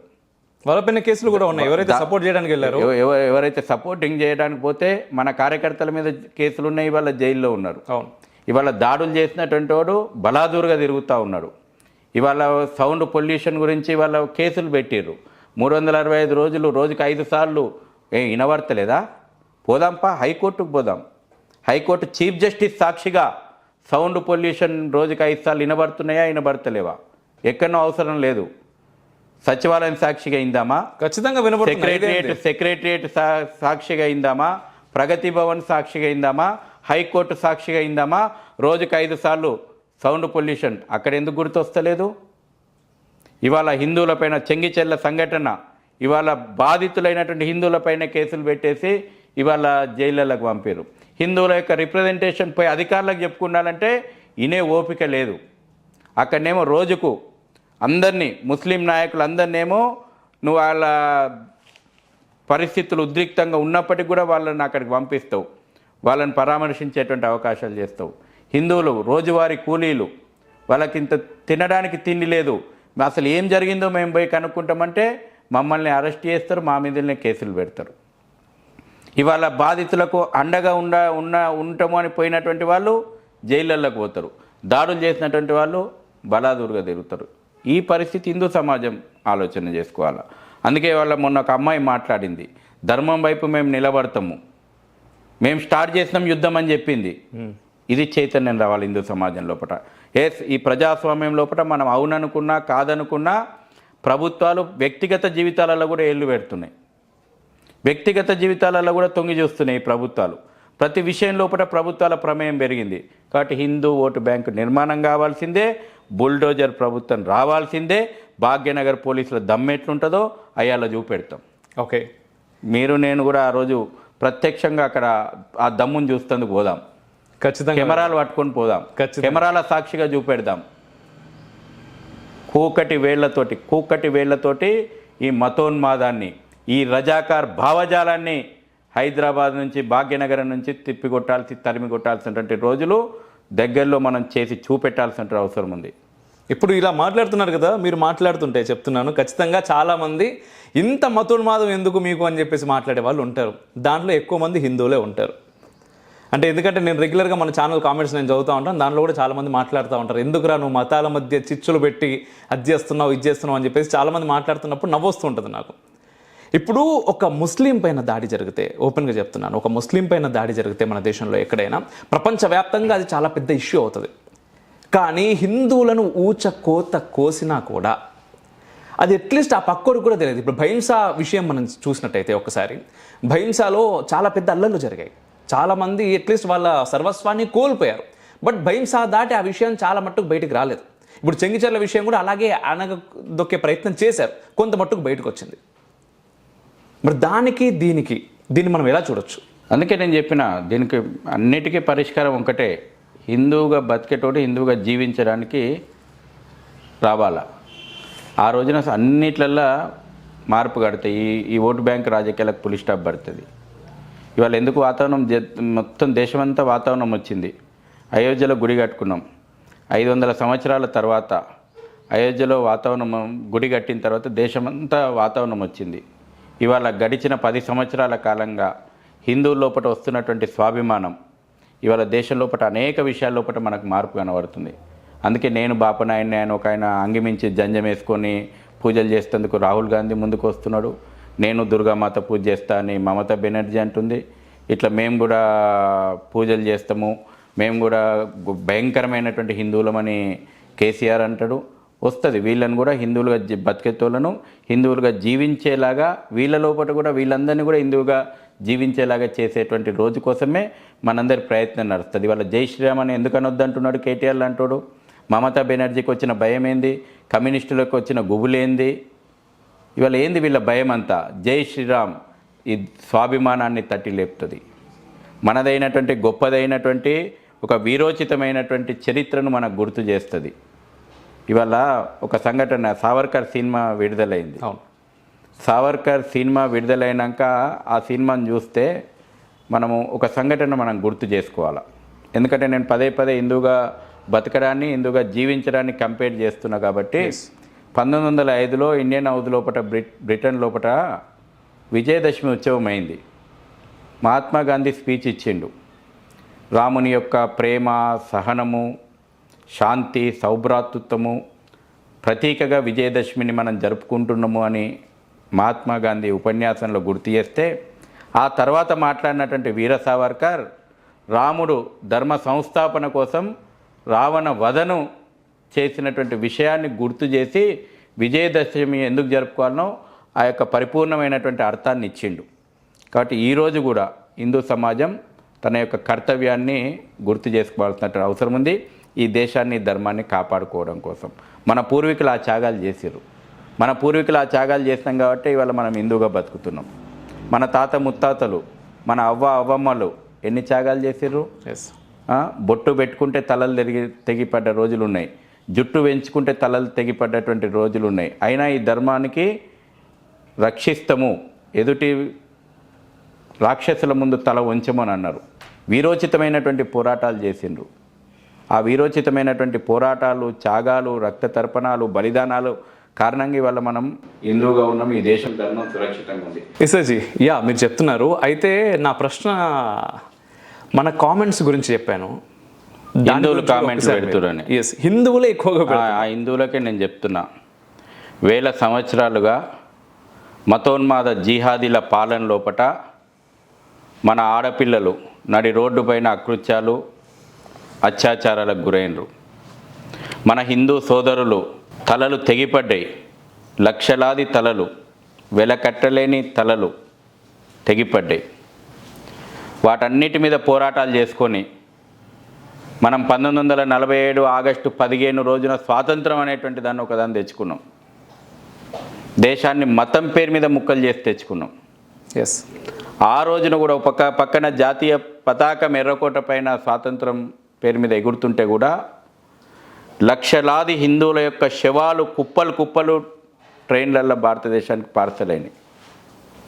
పాకిస్తాన్ నుంచి, అటు ఈస్ట్ పాకిస్తాన్, వెస్ట్ పాకిస్తాన్ నుంచి. కళ్ళ ముందర ఈ చరిత్ర ఉందే. ఇవాళ నువ్వు కాశ్మీరీ ఫైల్స్ తీస్తే నీకు మతోన్మాదమైందా? కళ్ళ ముందర జరిగిన చరిత్ర కదా. అవును. దాని నుంచి కూడా గుణపాఠం నేర్చుకోకపోతే ఎట్లా? కేరళ ఫైల్స్ చూపెడితే నీకు మతోన్మాదమైందా? లవ్ జిహాద్ పేరు మీద అమ్మాయిల యొక్క ప్రాణాలతో ఆటలు ఆడుకుంటున్నారు కదా. ఈరోజు కూడా మీ ఛానల్ చర్చ ద్వారా నేను అడుగుతా ఉన్నా, తెలంగాణ రాష్ట్రం లోపల ఎంతమంది అమ్మాయిలు మిస్ అయినరు? వాళ్ళు ఎక్కడున్నారు? ఏ సూట్ కేసులలో పార్సల్ చేయబడ్డారా? నిర్జీవ ప్రాంతాల లోపల సజీవ దానం చేయబడ్డారా? ముంబై బ్రోకర్ హౌజులకు అమ్మబడ్డారా? దుబాయ్ షేక్లకు అమ్మబడ్డారా అని అడుగుతా ఉన్నా. తల్లిదండ్రుల అరణ్య రోదన వినబడతలేదు. మన ఇంటికి వస్తే మాత్రం సమస్య నీకు గుర్తురాదు. మన ఇంటి వరకు, మన తలుపు తట్టే వరకు కూడా సమస్య నాదని నువ్వు కూర్చుంటే రేపు నీ ఇంటిని కూడా ఆ సమస్య తలుపు దడుతుంది ఏదో ఒక రోజున. ఈ రోజున ఈ కుహానా సెక్యులరిజం ముసుగు లోపట మళ్ళీ మనం ఎటువైపు తీసుకుపోతున్నాయి ఈ రాజకీయాలు, ఎటువైపు నెట్టేస్తున్నాయి ఈ ప్రభుత్వాలే మనని ఎటువైపు నెట్టేస్తున్నాయని నేను అడుగుతా ఉన్నాను. ఇవాళ స్వేచ్ఛగా పండుగలు చేసుకునేటువంటి వాతావరణం ఉందా? ఇవాళ మన మీద దాడులు జరుగుతుంటే నిరోధించేటువంటి వాతావరణం ఉందా? దాడులు చేసినటువంటి వాళ్ళకి కదా రక్షణ ఇస్తూ ఉన్నది. ఇవాళ నేను హిందూ సమాజం నుంచి అడుగుతా ఉన్నాను. కామెంట్లు పెడుతున్నారు కదా, ఆ కామెంట్లు పెట్టేటోళ్ళనే అడుగుతా ఉన్నాను. రేపు నీవు సంపాదించినటువంటి ఆస్తి, దేశము, ధర్మము కొంచెంసేపు పక్కన పెట్టు. నేను సూటిగా చెప్తున్నా, మీరు సంపాదిస్తున్నటువంటి ఆస్తులు పొద్దస్తమానం కష్టపడి బీపీలు, షుగర్లు కూడా సంపాదించుకొని ఆస్తులు కూడా పెట్టుకుంటున్నారు కదా. ధర్మం మంచిగున్న రోజునే నెక్స్ట్ తరం, నీ తరం వాటిని అనుభవిస్తుంది. నీకు పుట్టినటువంటి నీ పిల్లలు, నీ అమ్మాయి నడి రోడ్డు మీద రేపు అత్యాచారానికి గురి కావద్దనంటే ఈ ధర్మాన్ని నువ్వు కాపాడుకో. నీకు పుట్టినటువంటి పిల్లగాడు రేపు నడి రోడ్డు మీద తల తెగిపడొద్దు, వాడు గావించబడొద్దంటే ఈ ధర్మం సురక్షితంగా ఉండాలి. ధర్మ రక్షణ కోసం నువ్వు యుద్ధం చేయాలా. యుద్ధం చేయమంటే నేనేదో ఆయుధాలు పట్టుకొని యుద్ధం చేయమని నా భావన కాదు. హిందూ సమాజాన్ని సంఘటితం చేయండి. మీ పరిధిలో మీరు జరుగుతున్నటువంటి పరిస్థితుల లోపట నా కర్తవ్యం ఏంది, నేనేం చేయగలుగుతాను? ప్రతి వ్యక్తి, ప్రతి హిందువు ఆ యొక్క సంకల్పం తీసుకోవాల్సినటువంటి అవసరం ఇవాళ మనకున్నది. ఆ ప్రమాద గంటికలు ఒక పక్కన హిందూ చైతన్యం దేశంలో అనేక రంగాల్లో వస్తూ ఉంది. అదే సందర్భంలో ప్రమాదాలు కూడా బుసలు కొడుతూ ఉన్నాయి. ఇది ప్రభుత్వాలు ఒక నరేంద్ర మోడీ అనుకుంటే చేయాల్సిన పనులు కావు ఇవి. ప్రతి హిందువు సంకల్పం తీసుకోవాలి. నేను నా ప్రాంతంలో హిందూ చైతన్యం ఏ విధంగా తీసుకోగలుగుతా, నేను ఒక దేవాలయాన్ని ఒక శక్తి కేంద్రంగా ఎట్లా మార్చుకోగలుగుతా, ఒక దేవాలయాన్ని శక్తి కేంద్రంగా మార్చుకొని నా సమాజానికి అన్ని రకాల రంగాల్లో ఏ రకమైనటువంటి ఒక డైరెక్షన్ ఇవ్వగలుగుతా, ప్రతి హిందూ సంకల్పం తీసుకోవాలి. అది నీ గురించే, నీ పిల్లల గురించే, నీ భవిష్యత్తు తరాల గురించి అనేటువంటి విషయాన్ని ఒళ్ళు దగ్గర పెట్టుకొని ఆలోచన చేసుకోమని మాత్రమే నేను చెప్పగలుగుతా. అందుకే నేను పదే చెప్తున్నా, హిందూగా బతకకిరా నాయన, హిందూగా జీవించురా బాబు అని. Yes sir. అయితే ఇక్కడ దేవాలయాలని శక్తి కేంద్రాలుగా మలుచుకొని ముందుకెళ్తే బాగుంటుంది, నిజంగా చాలా బాగుంటుంది. అయితే దేవాలయాలని ఆర్థిక వనరులుగా చూస్తున్నారు గవర్నమెంట్, అంటే ఎండోమెంట్ డిపార్ట్మెంట్. దీని గురించి ఎందరో మాట్లాడుతున్నారు. బట్ ఏంటి ఫైనల్స్ ఒక కన్క్లూజన్ ఏదైనా వస్తుందా, లేకపోతే ఇలాగే నడుస్తూ ఉంటుంది? ఇప్పుడు అర్చకులు విషయానికి వస్తే చాలా చిన్న దేవాలయాల దగ్గర నుంచి పెద్ద దేవాలయాల వరకు కూడా అర్చకుల పరిస్థితి ఏంటి, దేవాలయాల పరిస్థితి ఏంటి? ఇప్పుడు తిరుపతి లాంటి క్షేత్రంలోనే అక్కడ అర్చకులు రమణ దీక్షితులు గారు మొన్న రీసెంట్గా ఒక వీడియో రిలీజ్ అయింది. ఏంటి, ఆగమశాస్త్రం ప్రకారం ఇన్ని అడుగులుంటే, స్వామివారి విగ్రహం ఇన్ని అడుగులుంటే ఇంత నైవేద్యం పెట్టాలి, అట్లీస్ట్ ఆ నైవేద్యం పెట్టట్లేదు అని చెప్పేసి కొన్ని కోట్ల రూపాయలు దానిపైన సంపాదిస్తున్నారు. నైవేద్యానికి ఆయన నోచుకోవట్లేదు. ఇప్పుడు మిగిలిన టెంపుల్స్ పరిస్థితి మనకు తెలిసిందే. ప్రతిదీ కూడా ఒక ఆర్థిక వనరు మాత్రమే. మీరు అంటున్నారు శక్తి కేంద్రంగా మలుచుకోవాలి అంటున్నారు. దానికి చాలా తేడా ఉంది. ఎలా సాధ్యపడుతుంది అంటారు? పునర్నిర్మించుకోవాలా. జాతీయ పునర్నిర్మాణంలో అదొక భాగం. దేవాలయాల వ్యవస్థను మనం పునర్నిర్మించుకోవాలి. అసలు ఈ పండుగలు ఎందుకు, సామూహిక ఉత్సవాలు ఎందుకు స్టార్ట్ అయినాయి? ఒకసారి హిందూ సమాజం ఆలోచన చేసుకోవాలి. సామూహిక ఉత్సవాల లక్ష్యం ఏంది? దేశము ధర్మం, స్వదేశం స్వధర్మం ససంస్కృతి పరిరక్షణ కోసం, హిందూ సమాజాన్ని సంఘటితం చేయడం కోసం, కులము, వర్గము, ప్రాంతము, భాష, రాజకీయ విభేదాలను విస్మరించి యావత్ హిందూ సమాజాన్ని ఏకం చేసి ఈ దేశాన్ని, ధర్మాన్ని, సంస్కృతిని రక్షించుకోవాలనేటువంటి సంకల్పంలో భాగంగానే దేవాలయము శక్తి కేంద్రంగా సామూహిక ఉత్సవాల యొక్క పరంపర మన పూర్వీకులు అలవాటు చేసిపోయారు. ఇవాళ వాటి యొక్క ఉద్దేశాలను మనం అర్థం చేసుకొని ఆ దిశగా మనం ముందడుగు వేయాలి. ఇవాళ దేవాలయం హిందువులదా అంటే నేను కాదు అనే చెప్తా. దేవాలయం ఇవాళ సెక్యులర్ కేంద్రంగా మారింది. అవును, దేవాలయం సెక్యులర్ కేంద్రంగా కాదు దేవాలయం ఉండాల్సింది. దేవాలయం హిందుత్వ శక్తికి కేంద్రంగా ఉండాలి. ఇవాళ ప్రభుత్వాల చేతుల్లో దేవాలయాల వ్యవస్థ ఉంది. చర్చిలు ఇవాళ ప్రభుత్వ చేతుల్లో లేవు. మసీదులు వాళ్ళ ప్రభుత్వాల చేతుల్లో లేవు. ఇవాళ ప్రభుత్వాలు మసీదులను ముస్లింలకు వదిలేసినాయి, చర్చిలను క్రిస్టియన్లకు వదిలేసినాయి, హిందువుల యొక్క దేవాలయాలను మాత్రం పట్టి పెట్టుకున్నాయి. బ్రిటిషోడు పెట్టిపోయినటువంటి దగుల్బాజీ చట్టాల నుంచి ఇంకా మనం బయటపడతలేం. వాడు ఎందుకు ఈ చట్టం తీసుకొచ్చిండు? వాడు తెలుసు, ఈ సమాజంలో హిందువులు ఏకమైతే, హిందూ శక్తి నిర్మాణం అయితే మనం ఈ దేశాన్ని పరిపాలించలేము. కాబట్టి వాడు దేవాలయాలను లాక్కున్నాడు. స్వాతంత్ర భారతదేశం లోపల ఆజాదీ కా అమృత్ మహోత్సవం జరుపుకుంటున్న వేళ కూడా మనకు ఆధ్యాత్మిక స్వాతంత్రం ఉన్నదా లేదా ఒకసారి హిందూ సమాజం ఆలోచన చేసుకోవాలి. నేను చెప్పమంటే ఆధ్యాత్మిక స్వాతంత్రం ఇంకా మనకు రాలేదు. ప్రభుత్వాల చేతుల నుంచి దేవాలయాల వ్యవస్థ బయటకు వచ్చే వరకు ఆధ్యాత్మిక స్వాతంత్రం హిందువులకు లేనట్టే. చాలా దేవాలయాలలో మనం చూస్తాం. మొన్న చెప్తా, శ్రీరాముని అక్షతలు వచ్చినాయి. అవును, మన రాష్ట్రానికి నేనే తీసుకొచ్చిన అదృష్టం నాకు కలిగింది. కర్మన్ ఘట్ చారిత్రాత్మకమైనటువంటి హనుమాన్ దేవాలయం. ఔరంగజేబు దండయాత్రకు చేయడానికి వస్తే కూడా అక్కడ శక్తి హనుమంతుడు గర్జిస్తే పారిపోయినాయి మొఘల్ సేనలు. ఛత్రపతి శివాజీ దర్శనం చేసుకొని ప్రేరణ పొందినటువంటి ఒక ఆధ్యాత్మిక కేంద్రం.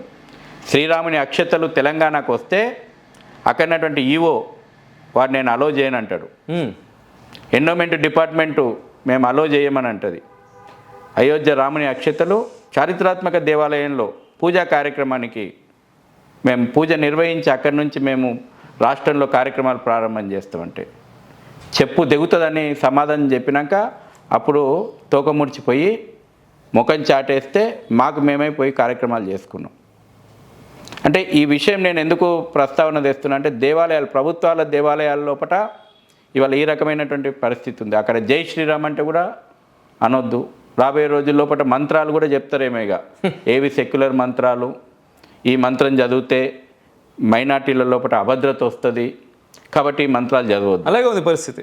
రాబోయే రోజుల్లో మనం హిందూ సమాజం మొద్దు నిద్ర లేవకపోతే, హిందూ సింహాలు జూలు దుల్పకపోతే రాబోయే పరిస్థితులు ఇవే ఉంటాయి. వీటిని భరిద్దామా, వీటికి సమాధానం చెప్దామా, మన చేతిలో ఉంది పరిష్కారం. ప్రభుత్వాలు ఏందండి, ఈ ప్రభుత్వాలు ఏంది, మనం ఏర్పాటు చేస్తే ఏర్పడేటువంటి ప్రభుత్వాలు. నీకు అప్పీజ్మెంట్ ప్రభుత్వాలు కావాలన్నా, బుల్డోజర్ ప్రభుత్వం కావాలన్నా ఏర్పాటు చేయాల్సింది మన చేతిలో ఉంది. హిందువులు 80% ఓటు బ్యాంకు, ఎందుకు 15% 20% ఉన్నటువంటి ఓటు బ్యాంకు దగ్గరికి పోయి ఎందుకు కక్కుర్తి పడుతూ ఉన్నారు, ఎందుకు తాయిలాలు ప్రకటిస్తూ ఉన్నారు, ఎందుకు దాసోహం అంటున్నారు? అంటే మాకు మధ్యలో అనేక కులాలు ఉన్నాయి, మాకు మళ్ళీ మన కులాల పేరు మీద విభజిస్తారు కదా. ఎస్, మనం హిందూ సమాజాన్ని ఎన్ని రకాలుగా విభజించవచ్చో అన్ని రకాలుగా విభజించాలా. కాబట్టి దీనికి పరిష్కారం హిందువుల చేతుల్లో పట్టిన ఉంది. దీంట్లో ముఖ్యంగా ఇంకా కన్వర్షన్స్, ఇప్పుడు ఆంధ్రప్రదేశ్లో చూసుకున్నాం మనము, కన్వర్షన్స్ విపరీతంగా జరుగుతూ ఉన్నాయి. వన్ మోర్ థింగ్, ఇంతకుముందు మీరు అన్నారు ఏంటి, జై శ్రీరామ్ అని పక్కన పెడితే తిరుపతిలో పనిచేసే ఎంప్లాయీస్ గోవిందా అనడానికి ఇష్టపడట్లేదు. వాడు పైన పని చేస్తాడు, పైన జీతం తీసుకుంటాడు, కొండ కిందకి వచ్చి చర్చిలోకి వెళ్తాడు, ప్రేయర్ చేస్తాడు, బయటకు వస్తాడు. అధికారులు వాడు ఏ మతానికి సంబంధించిన వాళ్ళో తెలియదు, టెండర్లు ఏ మతానికి ఇస్తున్నారో సంబంధం లేదు. చాలా విషయాల లోపల చట్టాలు ఉన్నాయి, చట్టాలు అపహాస్యం పాలవుతున్నాయి, చట్టాలు అపహాస్యం పాలవుతున్నాయి. నీ కొత్త చట్టాల డిమాండ్ దేవుడు ఎరుగు. ఎస్, ఉన్న చట్టాలను కూడా ఇంప్లిమెంట్ చేయరు. ఓడోడు చైర్మన్లు అవుతున్నాడు, దేవుడో రాయి బొమ్మ అన్నోడు చైర్మన్ అవుతున్నాడు, లిక్కర్ దందా చేస్తాడు చైర్మన్ అవుతున్నాడు, లేకపోతే ఇసుక మాఫియాలు బోర్డు మెంబర్లు అవుతున్నారు. ఒక్కడన్నా ఆధ్యాత్మికవేత్త ఉన్నాడా, ఒక్కరన్నా ధార్మికవేత్త ఉన్నారా? కరెక్ట్ నిలబెట్టి కొండ ముందరికి వచ్చి 7 కొండల పేర్లు చెప్పరా అంటే సగం మంది చెప్పరు. అందులో అయినా ఎందుకు రాజకీయ పార్టీలు పోటీపడి మనం ఇన్ని మొత్తుకుంటున్నాం కదా, ఇన్ని ఉద్యమాలు చేస్తున్నాం కదా, అయినా ఎందుకు రాజకీయ పార్టీలు ఏ ప్రభుత్వం ఉన్నా, నేను ఒక ప్రభుత్వాన్ని జగన్మోహన్ రెడ్డి ప్రభుత్వాన్నే తప్పు పడతలేను. ఇవాళ గతంలో తెలుగుదేశం ప్రభుత్వం ఉన్నా, కాంగ్రెస్ ప్రభుత్వం ఉన్నా, తర్వాత ఇప్పుడు జగన్మోహన్ రెడ్డి ప్రభుత్వం వచ్చినా రేపు ఏ ప్రభుత్వం వస్తుందో, హిందువుల లోపల చైతన్యం రానంత మటుకు వాళ్ళు దాన్ని ఒక వ్యాపార కేంద్రంగానే మార్చాలని చూస్తారు. ఒక ఆధ్యాత్మిక కేంద్రంతో ఒక వ్యాపార కేంద్రంగా మార్చారు. ఇక దాన్ని అక్కడ జరుగుతున్నటువంటి విషయాలను మనం బహిరంగంగా, నాకు ఎంత తక్కువ డిస్కషన్ చేయాలని, ఎందుకంటే తిరుమల పవిత్రతను కూడా కాపాడాలి కాబట్టి అనేక విషయాలు నా దృష్టికి వస్తుంటాయి. కొన్ని కెమెరా ముందర నేను డిస్కషన్ చేయలేను. ఎస్ సార్, అధికారులకు చెప్తే ఉలుకు పలుకు లేదు, ఇక అధర్మ పాలన నడుస్తుంది అక్కడ. అంటే మీరే ఇలా అంటే, మీరే ఇలానంటే ఎస్, ఒక పక్కన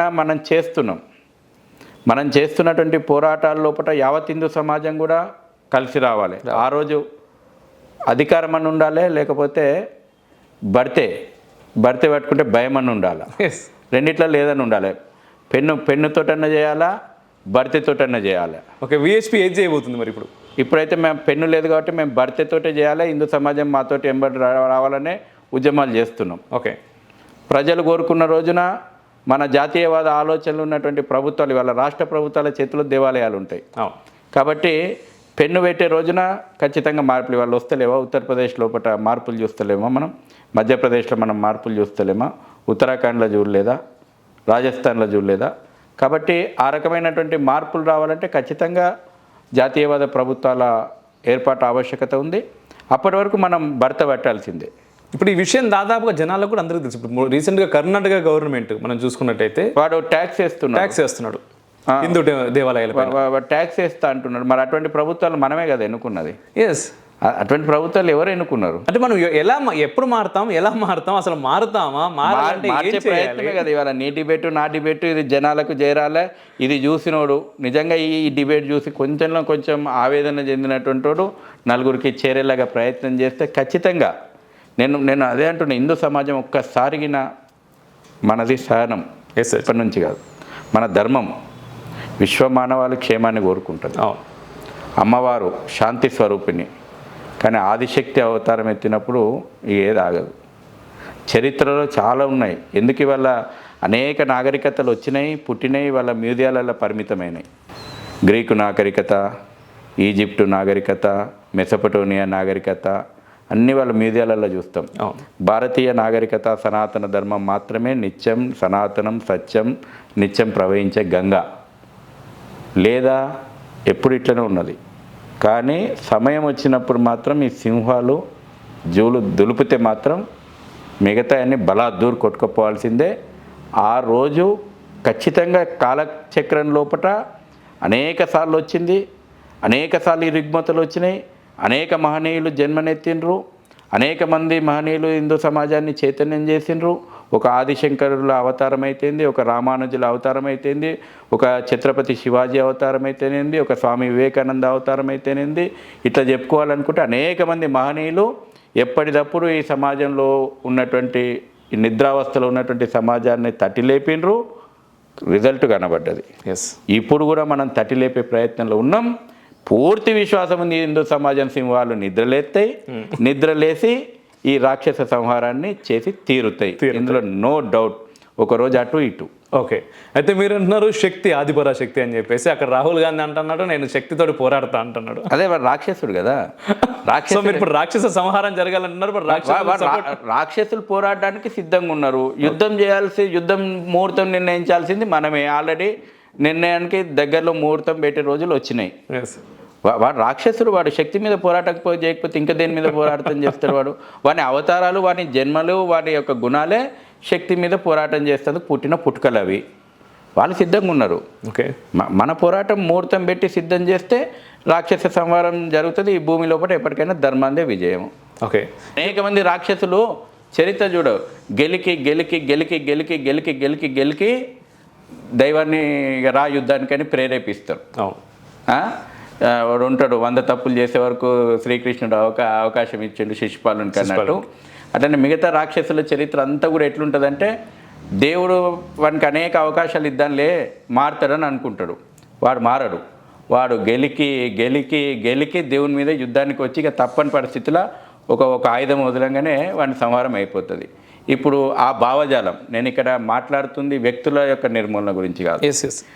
నేను అప్పటి నుంచి కూడా మాట్లాడుతుంది, నేను ఏదైనా యుద్ధం చేయాలన్నా లేకపోతే మనం పోరాటం చేయాలన్నా ఆ భావజాలాన్ని మనం నిర్మూలించాలి. ఇప్పుడు ఆ రాక్షస భావజాలం ఉంది కదా, దాని నిర్మూలన జరగాల్సిందే.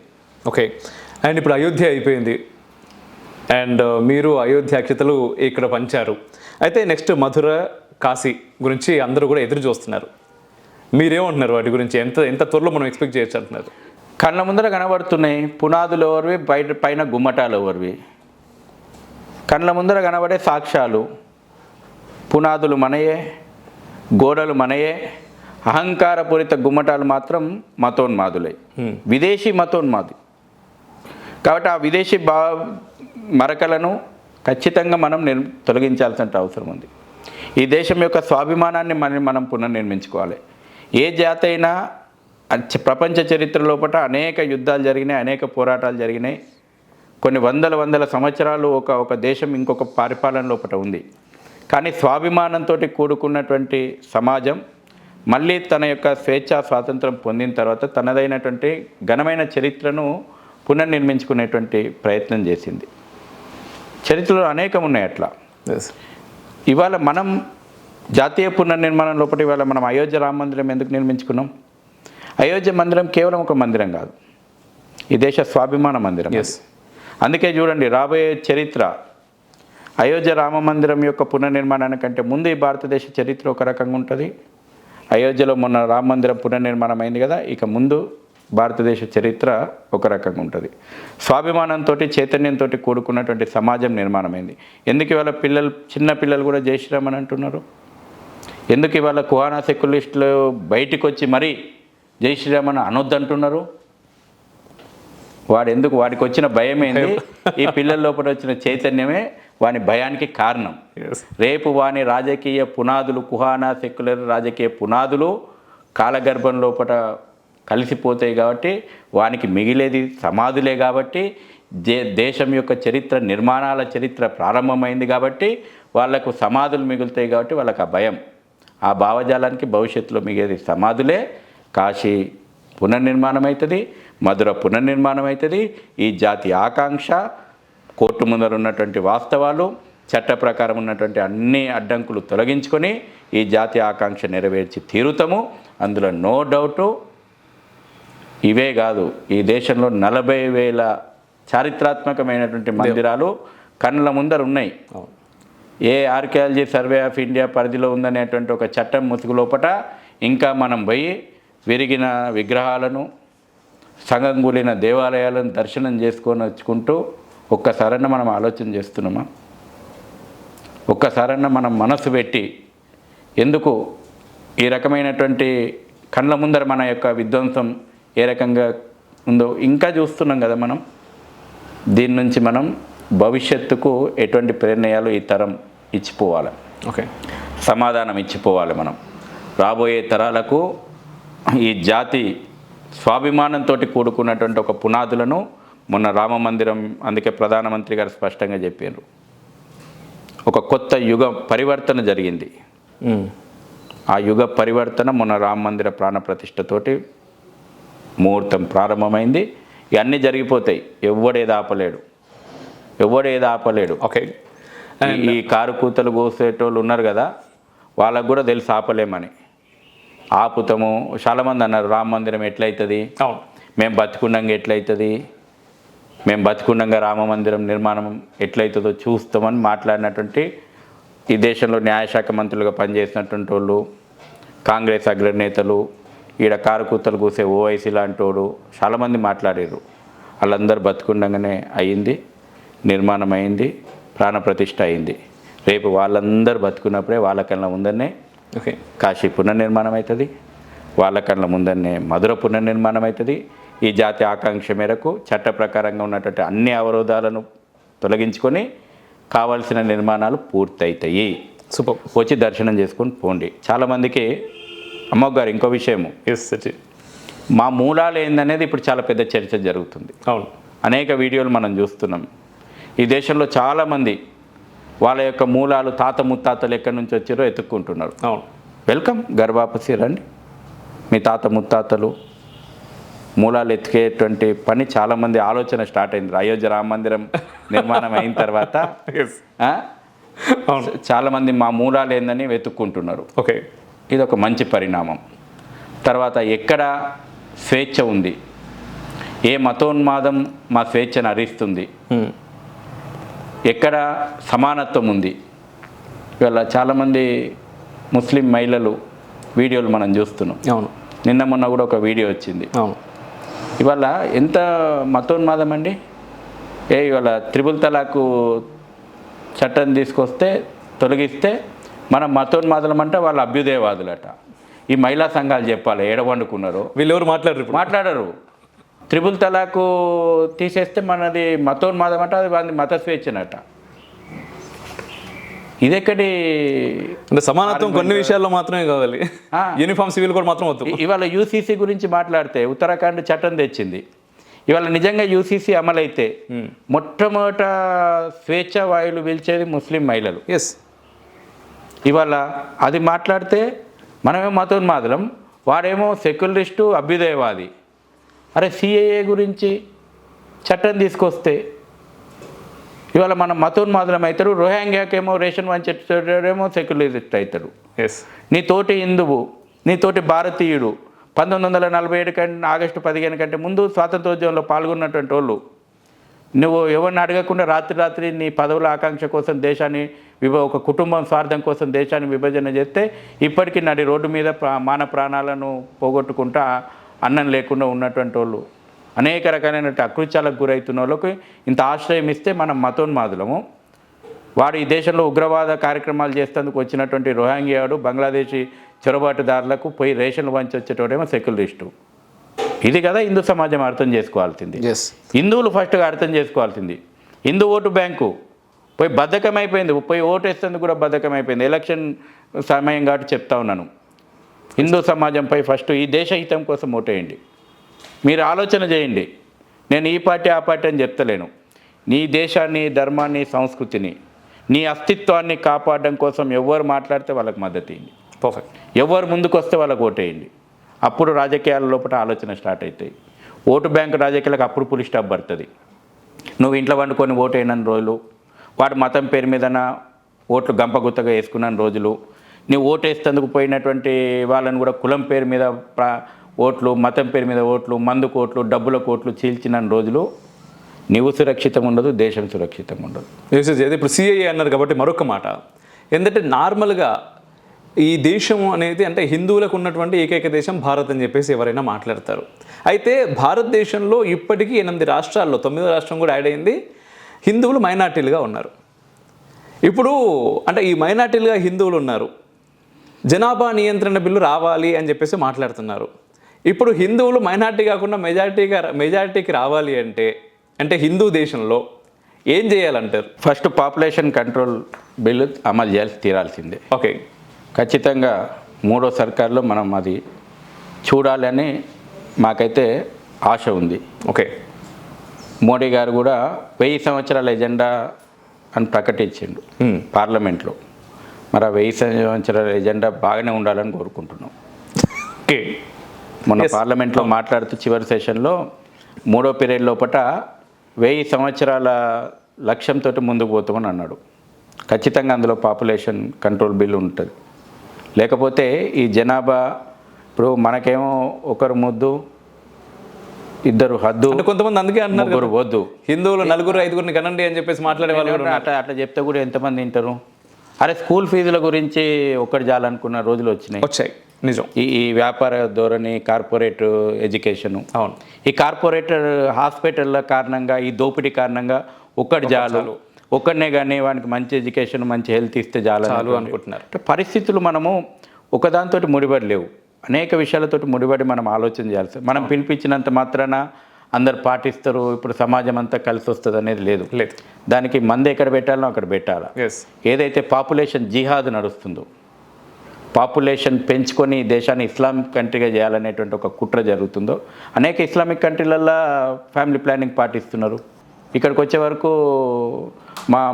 మత అభిప్రాయాలని అంటారు. మరి ఏంది మన అనేక విషయాల లోపల మొన్న చట్టాలు యూసీసీ వద్దంటున్నారు. నీకు మరి క్రిమినల్ షరియాల అమలుకు ఒప్పుకుంటారు వీళ్ళు? కొన్ని విషయాల్లో మాత్రమే కాదు, అన్ని సివిల్లో అయితేనేమో మాకు షరియా మా మత చట్టాలు కావాలని, మరి క్రిమినల్లా కూడా మత చట్టాలు అమలుకు ఒప్పుకుంటారా? అసలు ఒప్పుకోరు. ఏంది ద్వంద్వ విధానాలు? ఇది మనము ఆలోచన చేసి ఖచ్చితంగా ఈ దేశం లోపల పాపులేషన్ కంట్రోల్ యాక్ట్ రావాల్సిందే, దాన్ని అమలు చేసి తీరాల్సిందే అనేటువంటిది మేము ఆశిస్తున్నాం, వస్తుందని కూడా మేము కోరుకుంటున్నాం. ఓకే, మిమ్మల్ని ప్రత్యక్ష రాజకీయాల్లో ఎప్పుడు చూడొచ్చు గురించి? సమాజం కోరుకున్న రోజు చూస్తారు. ఖచ్చితంగా కోరుకుంటుందని నేను అనుకుంటున్నాను. చూద్దాం, ఆ రోజు వస్తే ఖచ్చితంగా మేము మా సంస్థలు ఆలోచన చేస్తాయి. మనం రాజకీయాల్లో ఉంటామా, సామాజిక సంస్థలలో ఉంటామా, మన లక్ష్యం చాలా స్పష్టం. మనం హిందుత్వం కోసం, హిందూ సంఘటిత శక్తి నిర్మాణం కోసం మనం పనిచేస్తున్నాం. అది ఏ పని చేయడానికైనా, జెండా కట్టడానికి సిద్ధమే, నేను స్టేజ్ ఎక్కి మైక్ మీద ఉపన్యాసం వేయడానికి సిద్ధమే. ఏ బాధ్యత అప్పచెప్పినా చేయడానికి గత 28 సంవత్సరాలకే చేస్తున్నాం. కాబట్టి సమాజం కోరుకున్న రోజున, సంస్థలు ఆలోచన చేసిన రోజున తప్పకుండా ఏ బాధ్యత అయినా నిర్వహిస్తాం. అందుకోసం మేము మిమ్మల్ని దాదాపుగా 8-9 సంవత్సరాల నుంచి నేను చూస్తున్నాను.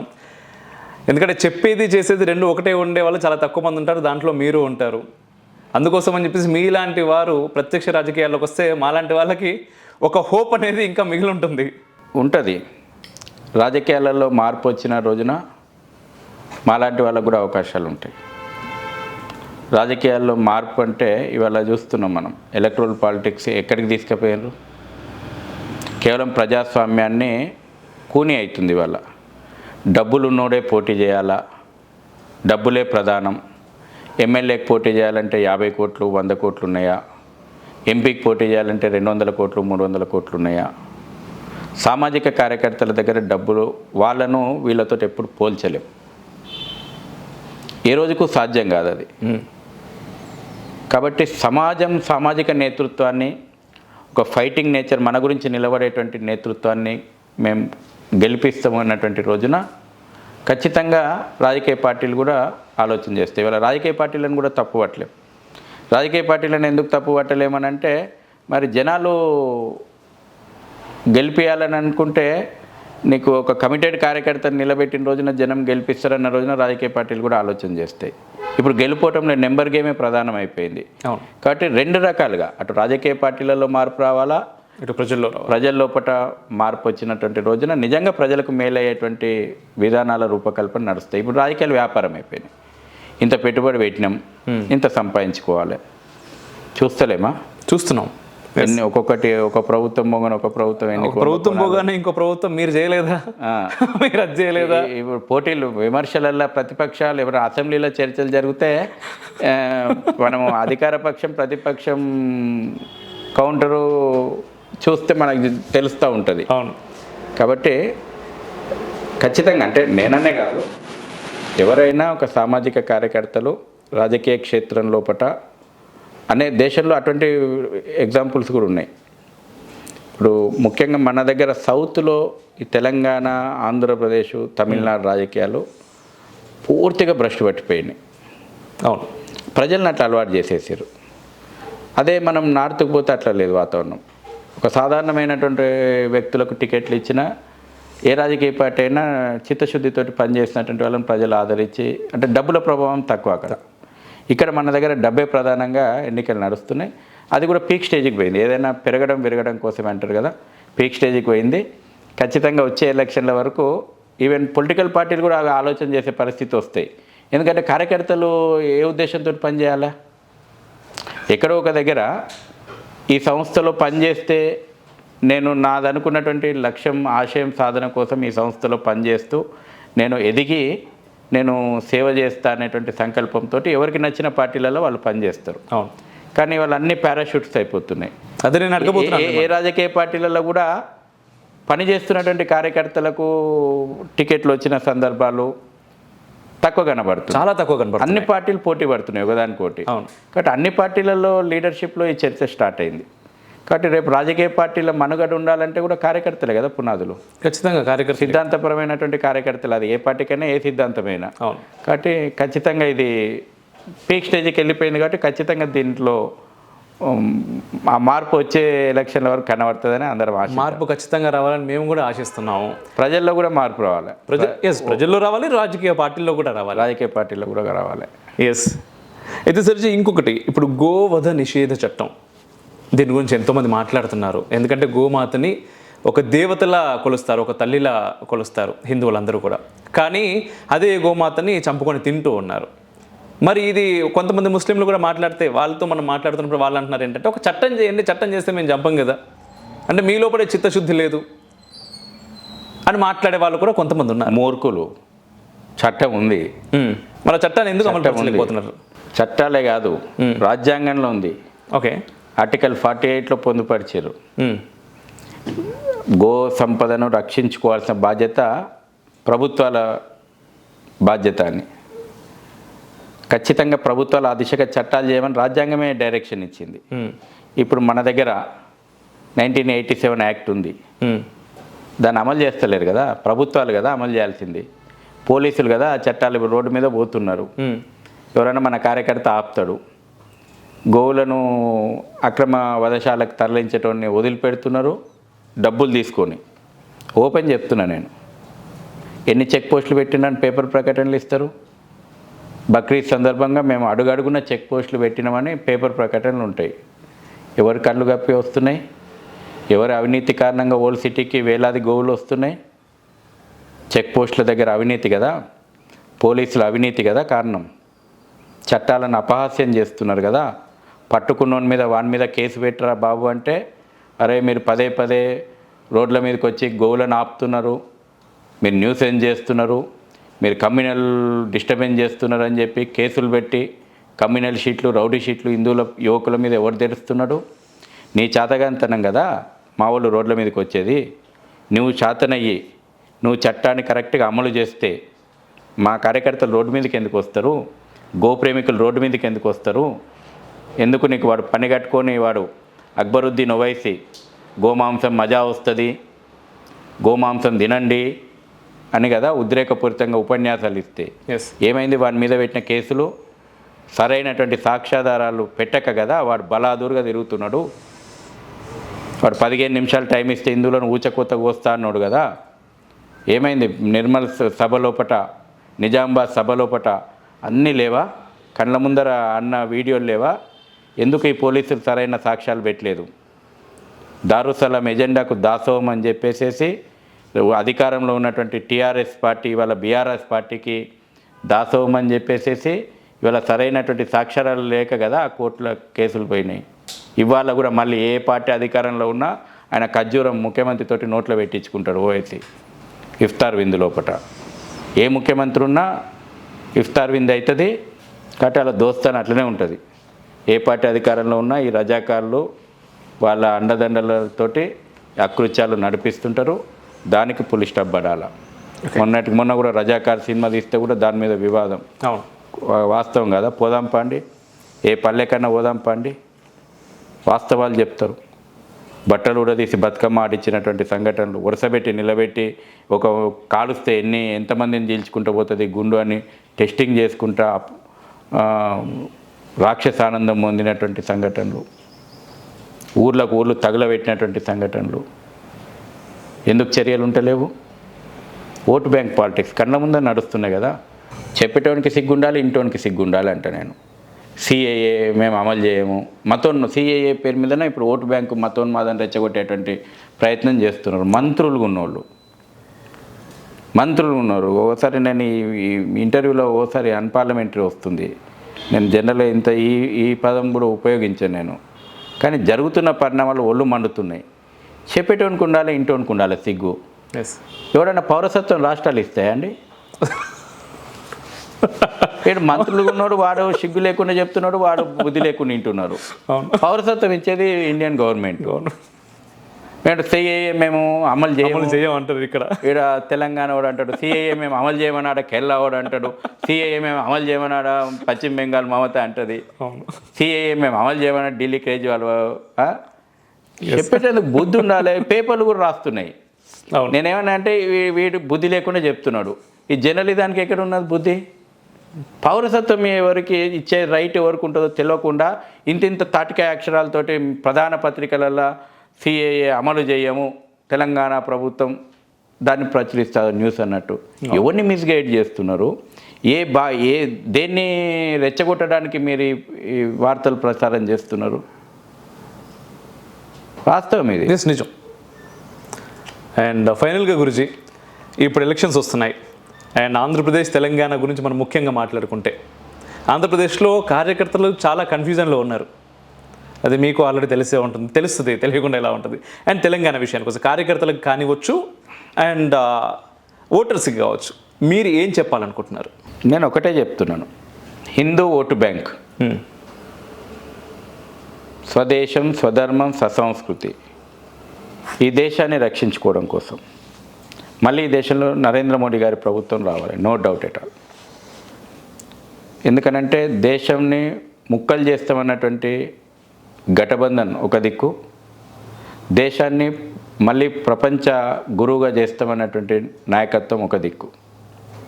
ఈ రెండు మధ్య పోరాటం జరుగుతుంది. ఇవాళ అధికారం కోసమే పోరాటం జరగవచ్చు, కానీ దీని వెనకాల ఉన్నటువంటి శక్తులు ఇవాళ చూడండి. G20 సమావేశం అయితే నా దేశ ప్రధాని వల్ల నాకు గర్వకారణం. ప్రపంచ దేశాలు వచ్చి వాళ్ళ భారత్ ప్రధానమంత్రిని కలుస్తుంటే వెనకాల ఒక బ్యాక్డ్రాప్ పెట్టిండు, కోనార్క్ దేవాలయం. ఈ దేశం విశ్వగురువురా బాబు, యుగ యుగాల చరిత్ర ఈ దేశానికి ఉంది. అన్ని కాలాల నుంచి ఈ దేశం ప్రపంచానికి జ్ఞానాన్ని అందించింది. ఈ దేశం నాదని చూపెట్టిండు. రాష్ట్రపతి విందు ఇచ్చింది. నలంద విశ్వవిద్యాలయం బ్యాక్డ్రాప్లో ఉంది. ప్రపంచ దేశాలు వస్తుంటే ఈ దేశం యొక్క గొప్పతనం ఇది. ఈ దేశం యొక్క గొప్పతనం అన్ని రంగాల్లోపటి వాళ్ళ ప్రపంచానికి చాటుతున్నాం. శక్తివంతమైతేనే శాంతి సాధ్యం అన్నాం కదా. ఇవాళ ఒక పక్కన ఉక్రెయిన్ మన మాట వింటుంది, రష్యా మన మాట వింటుంది, రెండు కొట్లాడుతున్నాయి. రెండింటిని శాంతి సాధించాలంటే భారత్ శక్తివంతం కావాలి. ఇవాళ అమెరికా ప్రపంచంలో అనేక దేశాలు భారత్ వైపు చూస్తున్నాయి, భారత్ యొక్క నాయకత్వాన్ని కాపాడాలంటున్నాయి. భారత్ వైపు చూడడం అంటే కేవలం ఆర్థిక అవసరాలు, వాణిజ్య అవసరాలే ప్రభుత్వాలు చూసినా ప్రజలు కూడా ఈ యొక్క సంస్కృతి వైపు చూస్తున్నారు. ఇవాళ ఎందుకు ఇవాళ వైట్ హౌస్ లోపల దివాళి ఎందుకు అవుతుంది? ఇవాళ యూకే పార్లమెంట్లో గాయత్రి మంత్రం ఎందుకు వినబడుతుంది?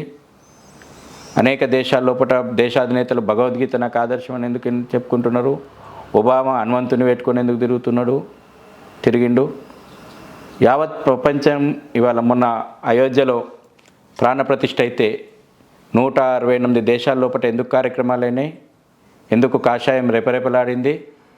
అనేక దేశాలు అయోధ్య మందిర నిర్మాణం లోపల మా భాగస్వామ్యం ఉండాలని ఎందుకు తపనబడ్డాయి? సనాతనమైనటువంటి ధర్మం విశ్వశాంతి కాంక్షిస్తుంది. ఇవాళ విశ్వశాంతి కావాలంటే దానికి ఆధారం మొత్తం సనాతనమైనటువంటి ధర్మం. ఈ ధర్మం పాటించినప్పుడు మాత్రమే విశ్వం శాంతిగా ఉండగలుగుతుంది. భారత్ నాయకత్వం వహించిన రోజునే విశ్వశాంతి సాధ్యమవుతుంది. కాబట్టి ఇవాళ భారత్ నాయకత్వాన్ని ప్రపంచం కోరుకుంటూ ఉంది. అన్ని రంగాల లోపల భారత్ మాత్రమే మాకు ఒక మిత్రమైనటువంటి దేశం, విశ్వసనీయమైనటువంటి దేశం అని చెప్తున్నాయి. ఈ రోజున భారత్ ఎదుగుదల కూడా ఆ విధంగా భారత్ అన్ని రంగాల లోపల పురోగమిస్తూ ఉంది. అంటే భారత్ను విశ్వగురు స్థానంలో నిలబెట్టేటువంటి నాయకత్వం నరేంద్ర మోడీ జాతీయవాద నాయకత్వం అయితే, నేను ఇక్కడ సంకుచితమైనటువంటి పార్టీల మానసిక స్థితి నుంచి మాట్లాడుతున్నాను. ఓపెన్గా ఇండి గఠబంధన్ నేతలు చెప్పుకుంటున్నారు. వాడు జై శ్రీరామ్ అనొద్దని వాడు ఇక్కడ ఉన్నటువంటి కేటీఆర్ అంటాడు, జై శ్రీరామ్ అనొద్దని రాహుల్ గాంధీ అంటాడు, సనాతన ధర్మాన్ని ఎరాడికేట్ చేస్తానని చెప్పేసి ఉదయనిధి స్టాలిన్ అంటాడు. కమ్యూనిస్టులు ఏ రకమైనటువంటి మారణహోమం సృష్టిస్తున్నారో తెలుసు. పిఎఫ్ఐ, ఎస్డిపిఐ లాంటి సంస్థలు ఈ దేశంలో మారణహోమం సృష్టిస్తామని చెప్పుకుంటున్నటువంటి సంస్థలకు ఇవాళ కేర్ ఆఫ్ అడ్రస్ కేరళగా మారింది. పిఎఫ్ఐ, ఎస్డిపిఐ లాంటి సంస్థలు దేశ విచ్ఛిన్నకర సంస్థలు. హిందువులారా మీ సమాధులకు పూలు సిద్ధం చేసుకోండి, క్రైస్తవులారా మీ సమాధులకు క్యాండిల్స్ సిద్ధం చేసుకోండి అని చెప్పి బహిరంగంగా ఊరేగింపులు చేస్తూ వాళ్ళు ఛాలెంజ్ చేస్తూ ఉన్నారు. ఈ దేశాన్ని ఇస్లాం దేశంగా చేస్తామని చెప్తా ఉన్నారు. ఓపెన్గా వాళ్ళు ప్రకటిస్తూ ఉన్నారు. అటువంటి వాళ్ళకు కొమ్ము కాస్తున్న వాళ్ళు ఎవరు? జేఎన్యూ యూనివర్సిటీ లోపల భారత్ తేరే తుకడే హోంగే ఇన్షాల్లా నినాదాలు ఇస్తోళ్లకు పోయి రాహుల్ గాంధీలు, ఓవైసీ లాంటి వాళ్ళు పోయి మద్దతుగా కూర్చొని వచ్చినటువంటి సంఘటన మనం చూడలేదా? నిన్న మొన్న ఓడో క్రిమినల్ చనిపోతే ఓవైసీ పోయి ఉత్తరప్రదేశ్లో పోయి పరామర్శించవచ్చు. వెస్ట్ బెంగాల్ లోపల మేము చొరబాటుదారుల ఓట్లతోటే గెలవాలనేటువంటి లక్ష్యంతో పనిచేస్తున్నటువంటి విభజన రాజకీయాలు మనం చూడలేదా? ఇవాళ అనేక రాష్ట్రాల లోపల ఆ రకమైనటువంటి ఒక పక్కన జాతీయవాద శక్తులు, ఓ పక్కన విభజనవాద శక్తులు. ఇది విభజనవాద శక్తులను పూర్తిగా ఆ భావజాలాన్ని నిర్మూలించడానికి ఖచ్చితంగా ఇవాళ ఈసారి జాతీయవాదం ఇంకా బలంగా ఓటింగ్ రూపం లోపల స్పష్టం చేస్తున్నటువంటి బాధ్యత ఉంది. అధికారంలోకి వస్తుంది. నరేంద్ర మోడీ గారి ప్రభుత్వం మూడవసారి అధికారంలోకి రావడం, ఆపడం ఎవరి సాధ్యం కాదు. ప్రజలు ఆ రకంగా నిర్ణయించుకున్నారు. కానీ పోరాటం ఎవరి మధ్యన జరుగుతుంది? జాతీయవాద శక్తులకు, జాతి వ్యతిరేక శక్తులకు జరుగుతున్నటువంటి పోరాటం ఓపెన్గా ప్రకటించుకుంటున్నారు. వాళ్ళ ఎజెండా ఏం దాస్తలేరు.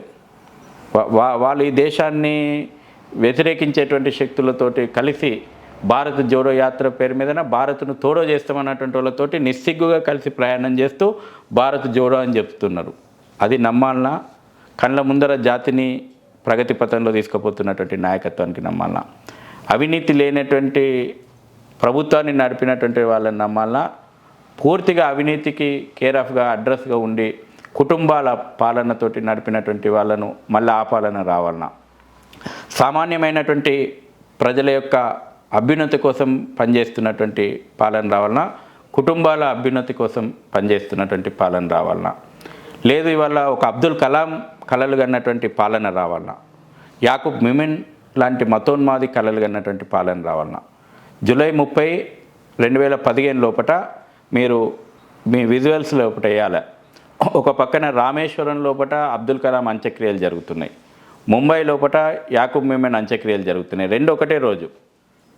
అక్కడ జరుగుతున్నటువంటి యాకూబ్ మూమెంట్లో వినబడ్డటువంటి మతోన్మాద రాజకీయాలు కావాలన్నా, రామేశ్వరం లోపల అబ్దుల్ కలాం సాక్షిగా వినబడ్డటువంటి జాతీయ భావజాలం కావాలన్నా, ఇది ప్రజలు తేల్చుకోవాల్సినటువంటి అవసరం ఉంది. రాముడి వల్ల రాముడిని ఆదర్శవంతమైనటువంటి పాలన, నిజమైనటువంటి సెక్యులరిజం అంటే రామరాజ్యానికి మించి ఇంకా నిజమైనటువంటి సెక్యులరిజం ఏది లేదు. ఇవాళ మతోన్మాద రాజకీయాలు, మతతత్వ ప్రభుత్వాలు కావాలన్నా, రామరాజ్యం కావాలన్నా, ఈ జాతి ప్రజల యొక్క ఆకాంక్ష. దేశంని సైనిక రంగం లోపల పటిష్టమైనటువంటి దిశగా తీర్చిదిద్దినటువంటి పాలన కావాలన్నా, చివరికి రక్షణ రంగంలో కూడా కుంభకోణాలు చేసి కనీసం భారతీయ సైనికులకు నాణ్యమైనటువంటి బూట్లు కూడా ఇప్పేయకుండా కుంభకోణాలు చేసి దిగమింగినటువంటి నేతల పాలన కావాలన్నా, ఇవన్నీ చర్చ పెట్టాలా. ఇవన్నీ సమాజం లోపల కేవలం మనం వేసేటువంటి ఓటు, మనకు ఫ్రీబీస్ ఏమొస్తున్నాయి, మనకు సిలిండరు ఎంతకు వచ్చింది, లేకపోతే మనకు రకరకాల పెట్రోల్కి ఎంత వస్తున్నది, ఈ రకమైనటువంటి చర్చలు పెట్టుకుంటున్నాం కదా. అది కూడా తప్పి ఓటుకి ఎంత ఇస్తున్నారని చర్చ జరిగింది కదా. నీకు నిత్యం బాంబు పేలుళ్లతోటి కూడుకున్నటువంటి పాలన కావాలన్నా, అఫ్జల్ గురు గారు అన్నటువంటి పాలన కావాలన్నా, అఫ్జల్ గురువులు యాకూబ్ మిమ్మల్ని ఉరికంబం ఎక్కించినటువంటి సమర్థవంతమైనటువంటి పాలన, సురక్షితమైనటువంటి పాలన కావాలన్నా, అన్ని విషయాలు ఇది మనం ఎన్నుకోబోతుంది భారతదేశం యొక్క ప్రభుత్వం. మనం ఓటేస్తుంది ఈ దేశం యొక్క ప్రభుత్వం. ఈ దేశం యొక్క ఆర్థిక సబ్కా సాత్ సబ్కా వికాస్ సబ్కా విశ్వాస్ అన్నటువంటి ప్రభుత్వం కావాలన్నా, లేదంటే కేవలం కొంతమంది యొక్క సంక్షేమం గురించి, ఒక కుటుంబమే, ఆ కుటుంబం పుట్టిందే దేశం కోసం, ఆ కుటుంబం పుట్టిందే స్వాతంత్ర ఉద్యమం నడుపుకోవడం కోసం, ఇక దేశాన్ని పరిపాలించాలంటే ఆ కుటుంబమే పరిపాలించాలా, ఇటలీ భావజాలమైన ఆ కుటుంబానికే దాసోహం కావాలా, ఇంకెక్కడి భావజాలమైన ఆ కుటుంబానికే దాసోహం కావాలనే పరిస్థితుల్లో నడుస్తున్నటువంటి కుటుంబ పాలన కావాలన్నా, సాధారణమైనటువంటి ఆనిముత్యాలు ఎదిగి ఇవాళ దేశ పరిపాలన లోపల అద్భుతమైనటువంటి పరిపాలన నడిపిస్తున్నటువంటి పరిపాలన కావాలన్నా. ఇవాళ మనం చూస్తూ ఉన్నాం, ఒకప్పుడు పద్మభూషణ్లు 2014 కంటే ముందు పద్మభూషణ్లు ఎవరున్నారు, పద్మ విభూషణ్లు ఎవరున్నారు, పద్మశ్రీలు ఎవరున్నారు, భారత రత్నాలు ఎవరున్నారు ఒకసారి చూడండి. చాలా మటుకు దేశ హితం కోసం పనిచేస్తుంటే ఆ గ్యాంగే అవార్డు వాపసీలు ఇచ్చారు. ఇవాళ అవార్డులు వాపసు ఇచ్చేటోళ్ళకు వస్తలేవు అవార్డులు. నిజంగా పద్మలకు, నిజంగా ఈ భారత రత్నాలకి వాళ్ళ అవార్డులు వస్తున్నాయి. నిజం. ఎందుకు గతంలో అవార్డు వాపసీలు ఎందుకు వచ్చినాయి? నేను తీసుకోమని చెప్పిన ఇంటర్వ్యూలో. అటువంటి వాళ్ళ దగ్గర అవార్డు కూడా బాధపడుతుంటుంది, వాళ్ళ టేబుల్ మీద ఉండి వాళ్ళు ఇచ్చిరే మంచిదని చెప్పిన. కాబట్టి అనేక రంగాల లోపల ఇవాళ మనదైనటువంటి జాతీయ స్వాభిమానంతో కూడుకున్నటువంటి ప్రభుత్వం కావాలన్నా, విదేశీ భావజాలంతో నడిపేటువంటి ప్రభుత్వం కావాలన్నా, ఇవాళ ఈ దేశంలో ఉన్నటువంటి యువతకు, ఈ దేశంలో ఉన్నటువంటి యువత యొక్క శక్తిని ఈ దేశం యొక్క అభివృద్ధికి మలచాలి, ఒక ఇంధనంగా మలచాలనేటువంటి ఆలోచనతోటి అనేక రంగాల లోపల అద్భుతమైనటువంటి అవకాశాలను స్టార్టప్ ఇండియా, స్టాండప్ ఇండియా తోటి కల్పిస్తున్నటువంటి ఈ దేశం యొక్క మానవ వనరులను సద్వినియోగం చేసుకుంటున్నటువంటి ప్రభుత్వాలు కావాలన్నా, మానవ వనరులను డ్రగ్స్కు బానిసలుగా చేసి, మద్యం వైపుగా బానిసలుగా మలిచి ఆ యొక్క మత్తులో ఉండేలాగా ఈ దేశ యువతను మత్తులో ఉంచేటువంటి ప్రభుత్వాలు కావాలన్నా, ఇవాళ ఈ దేశం యొక్క యువత ఆలోచన చేసుకోవాలి. ఇవాళ పంజాబ్ కేర్ ఆఫ్ ఎవరి పాలన నడుస్తుంది? ఆప్ పాలన. డ్రగ్స్ ఒకప్పుడు ఈ దేశం యొక్క వ్యవసాయ ఉత్పత్తికి, ఈ దేశం యొక్క సైనిక ఉత్పత్తికి, సైనిక రంగం యొక్క రిక్రూట్మెంట్కు కేర్ ఆఫ్ అడ్రస్ పంజాబ్ ఉండే. కానీ ఇవాళ అక్కడ విదేశీ భావజాలంతో నడిచేటువంటి ప్రభుత్వాలు ఉండడం కారణంగా అక్కడటువంటి యువత డ్రగ్స్కు బానిసింది. ఒకప్పుడు వాస్తవంగా చెప్పాలంటే ఐటీ కేర్ ఆఫ్ అడ్రస్ ఏందండి? హైదరాబాద్. ఇవాళ హైదరాబాద్ దేనికి కేర్ ఆఫ్ అడ్రస్గా మారింది? డ్రగ్స్ కల్చర్కు కేర్ ఆఫ్ అడ్రస్గా మారింది. ఎందుకు మారింది? ఇది ఒక రకమైనటువంటి జిహాద్. దేశం యొక్క మానవ వనరుల మీద యొక్క నిర్వీర్యం చేసేటువంటి ఒక కుట్ర, డ్రగ్స్ జిహాద్ ఇది. ఇవాళ పబ్బుల పేరు మీద, క్లబ్బుల పేరు మీదన డ్రగ్స్కు బానిస చేసి భారతీయ మేధో సంపత్తిని నిర్వీర్యం చేసేటువంటి ఒక కుట్ర జరుగుతూ ఉంది. ఇది కేవలం యువత అటువైపు ఆకర్షితులు అవుతున్నారు, లేకపోతే ఇది యువత ట్రెండ్ అనుకోకండి. దీని వెనకాల ఉన్నటువంటి ఒక కుట్రలు ఎన్ని రకాలుగా ఉంటాయంటే, ఇవాళ ఈ యొక్క హైదరాబాద్ ఐటీ హబ్గా ఉన్నటువంటి హైదరాబాద్ని ఇవాళ డ్రగ్ హబ్గా మార్చారు. ఎందుకు మార్చారు? ప్రభుత్వాలకు తెలియదా? ప్రభుత్వాల్లో ఉన్నటువంటి వాళ్ళ ప్రమేయం కారణంగానే ఇవాళ అవన్నీ కూడా నడిచినాయి అనేటువంటి ఆరోపణలు ఉన్నాయి. కేసులు ఎందుకు ముందుకు పోలేదు? ఎందుకు కేసులు, డ్రగ్స్ కేసులు, ఎందుకు ప్రత్యేక దర్యాప్తు బృందాలు ఒక అడుగు కూడా ముందుకు పోలేదు? వీటి మీద విచారణ జరగాల. ఎస్, ఇవాళ యువతకు ఆ రకంగా అటువంటి గ్రామీణ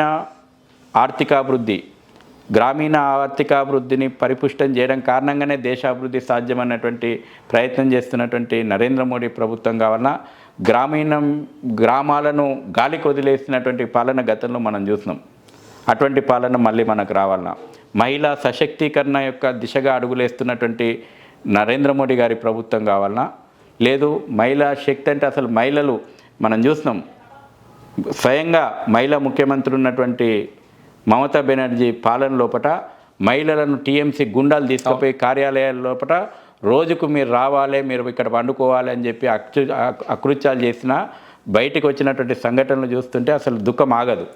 అటువంటి రాక్షస పాలన కావాలన్నా, మహిళలకు సగౌరవంగా రక్షణ కల్పించి మహిళా శక్తిని ఈ దేశ అభివృద్ధి లోపల భాగస్వామ్యం చేసేటువంటి పాలన కావాలన్నా, ఏ రకమైనటువంటి పాలన కావాలన్నా ఇవాళ మనం ఓటేసే ముందర ఆలోచన చేసుకోవాలి. ఈ రకంగా కంపేర్ చేసుకుంటే ఇవాళ చంద్రుని మీదన త్రివర్ణ పతాకాన్ని రెపరెపలాడించినటువంటి ఒక సమర్థవంతమైనటువంటి నాయకత్వం కావాలన్నా, లేకపోతే ఈ యొక్క త్రివర్ణ పతాకాన్ని యూనివర్సిటీల్లోనే తగలబెట్టిస్తున్నటువంటి భావజాలం ఉంది కదా, జేఎన్యూ యూనివర్సిటీ లోపల, లేకపోతే అనేక జాదవ్పూర్ యూనివర్సిటీ లోపల ఈ దేశాన్ని ముక్కలు చేస్తామని విభజనవాదంతో దేశ త్రివర్ణ పతాకాన్ని కూడా దగ్ధం చేస్తాము, భారత్ను ముక్కలు చేస్తామన్నటువంటి నాయకత్వం కావాలన్నా, చంద్రుని మీద కూడా భారతదేశం యొక్క త్రివర్ణ పతాకాన్ని రెపరెపలాటించినటువంటి నరేంద్ర మోడీ నాయకత్వాన్ని కావాలన్నా, నిస్వార్థంగా పనిచేస్తున్నటువంటి నాయకత్వం ఒక దిక్కు, స్వార్థమే ఈ దేశం తమ కోసం ఈ దేశాన్ని దోచుకోవడానికి మాకే సర్వ హక్కులు ఉన్నాయనేటువంటి పనిచేస్తున్నటువంటి కుటుంబ పార్టీలో ఉన్నటువంటి ఇండి కూటమికి కావాలన్నా, దేశమే నా కుటుంబము, దేశ అభివృద్ధి నా కుటుంబ అభివృద్ధిగా భావించేటువంటి సమర్థవంతమైనటువంటి నరేంద్ర మోడీ నాయకత్వం కావాలన్నా, ఇట్లా మనం చెప్పుకుంటూ పోతే అనేక రకాలైనటువంటి విషయాల లోపల కంపేర్ చేసుకోండి. మనం వేసేటువంటి ఓటు చాలా విలువైనది. ఇది యుగ పరివర్తన లోపల ఒక చాలా కీలకమైనటువంటి ఘట్టంలో మనం ఉన్నాం. యుగ పరివర్తన లోపల కీలకమైనటువంటి ఘట్టంలో మనం ఉన్నాం. రాబోయే రోజుల్లో 1000 సంవత్సరాలకు ఎజెండాను ఖచ్చితంగా ఫిక్స్ చేసేటువంటి ఒక సంధికాలం లోపల మనం ఉన్నాం. ఇప్పుడు ఓటేయాలి. ఇప్పుడు మనం వేసేటువంటి ఓటు మన ముందు తరాల కోసం అని ఆలోచన చేయండి. ప్రతి హిందువు ఖచ్చితంగా ఓటేయాలి. ఈ దేశ హితం కోసం ఓటేయాలి. స్వదేశాన్ని, స్వధర్మాన్ని, ససంస్కృతిని కాపాడుకోవడంలో ఒక యజ్ఞంలో భాగంగా ఓటేయాలి. ఇవాళ నేను 100% ఓటింగ్ కావాలని నేను పిలుపునిస్తా ఉన్నా, కోరుకుంటున్నా. మీరు బద్ధకం వదిలిపెట్టండి. మీ ఓటు ఇవాళ ఎంత విలువైనదో ఒకసారి తెలుసుకోండి. మీరు ఓటింగ్కు రావాలి. మీతో పాటు 10 మందిని, నా బంధువులను, నా కుటుంబ సభ్యులను ఓటింగ్ చేయిస్తా. ఇది ప్రజాస్వామ్యంలో అతిపెద్ద పండుగ. ఈ పండుగలో మనమందరం కూడా పాల్గొనవాలి. ప్రజాస్వామ్యం యొక్క పండుగ ఇది ఓటింగ్ అనేటువంటిది. ఎవరికి ఓటేయాలన్నప్పుడు మీరు బేరీ చేసుకోండి. ఈ దేశ హితం కోసం ఏ పార్టీ రావాలి, ఏ నాయకత్వం కావాలి, నేను ఇప్పుడు చెప్పిన ఇంకా 10 చెప్పగలుగుతా, మీకు సమయం లేదు. అసలు నేను ఒక పక్కనే జాతీయవాద ప్రభుత్వానికి ఇండి గఠబంధన్కు చెప్పమంటే నేను 45 నిమిషాలు 400 రీజన్లు చెప్పగలుగుతా ఎవరికి ఓటేయాలని. ఆల్రెడీ మీరు మాట్లాడుతుంటేనే వాళ్ళు సగం మంది కాదు నాకు తెలిసి అందరూ కూడా ఫిక్స్ అయిపోయి ఉంటారు ఎవరికి ఓటేయాలి, ఎందుకు ఓటేయాలి అని చెప్పేసి.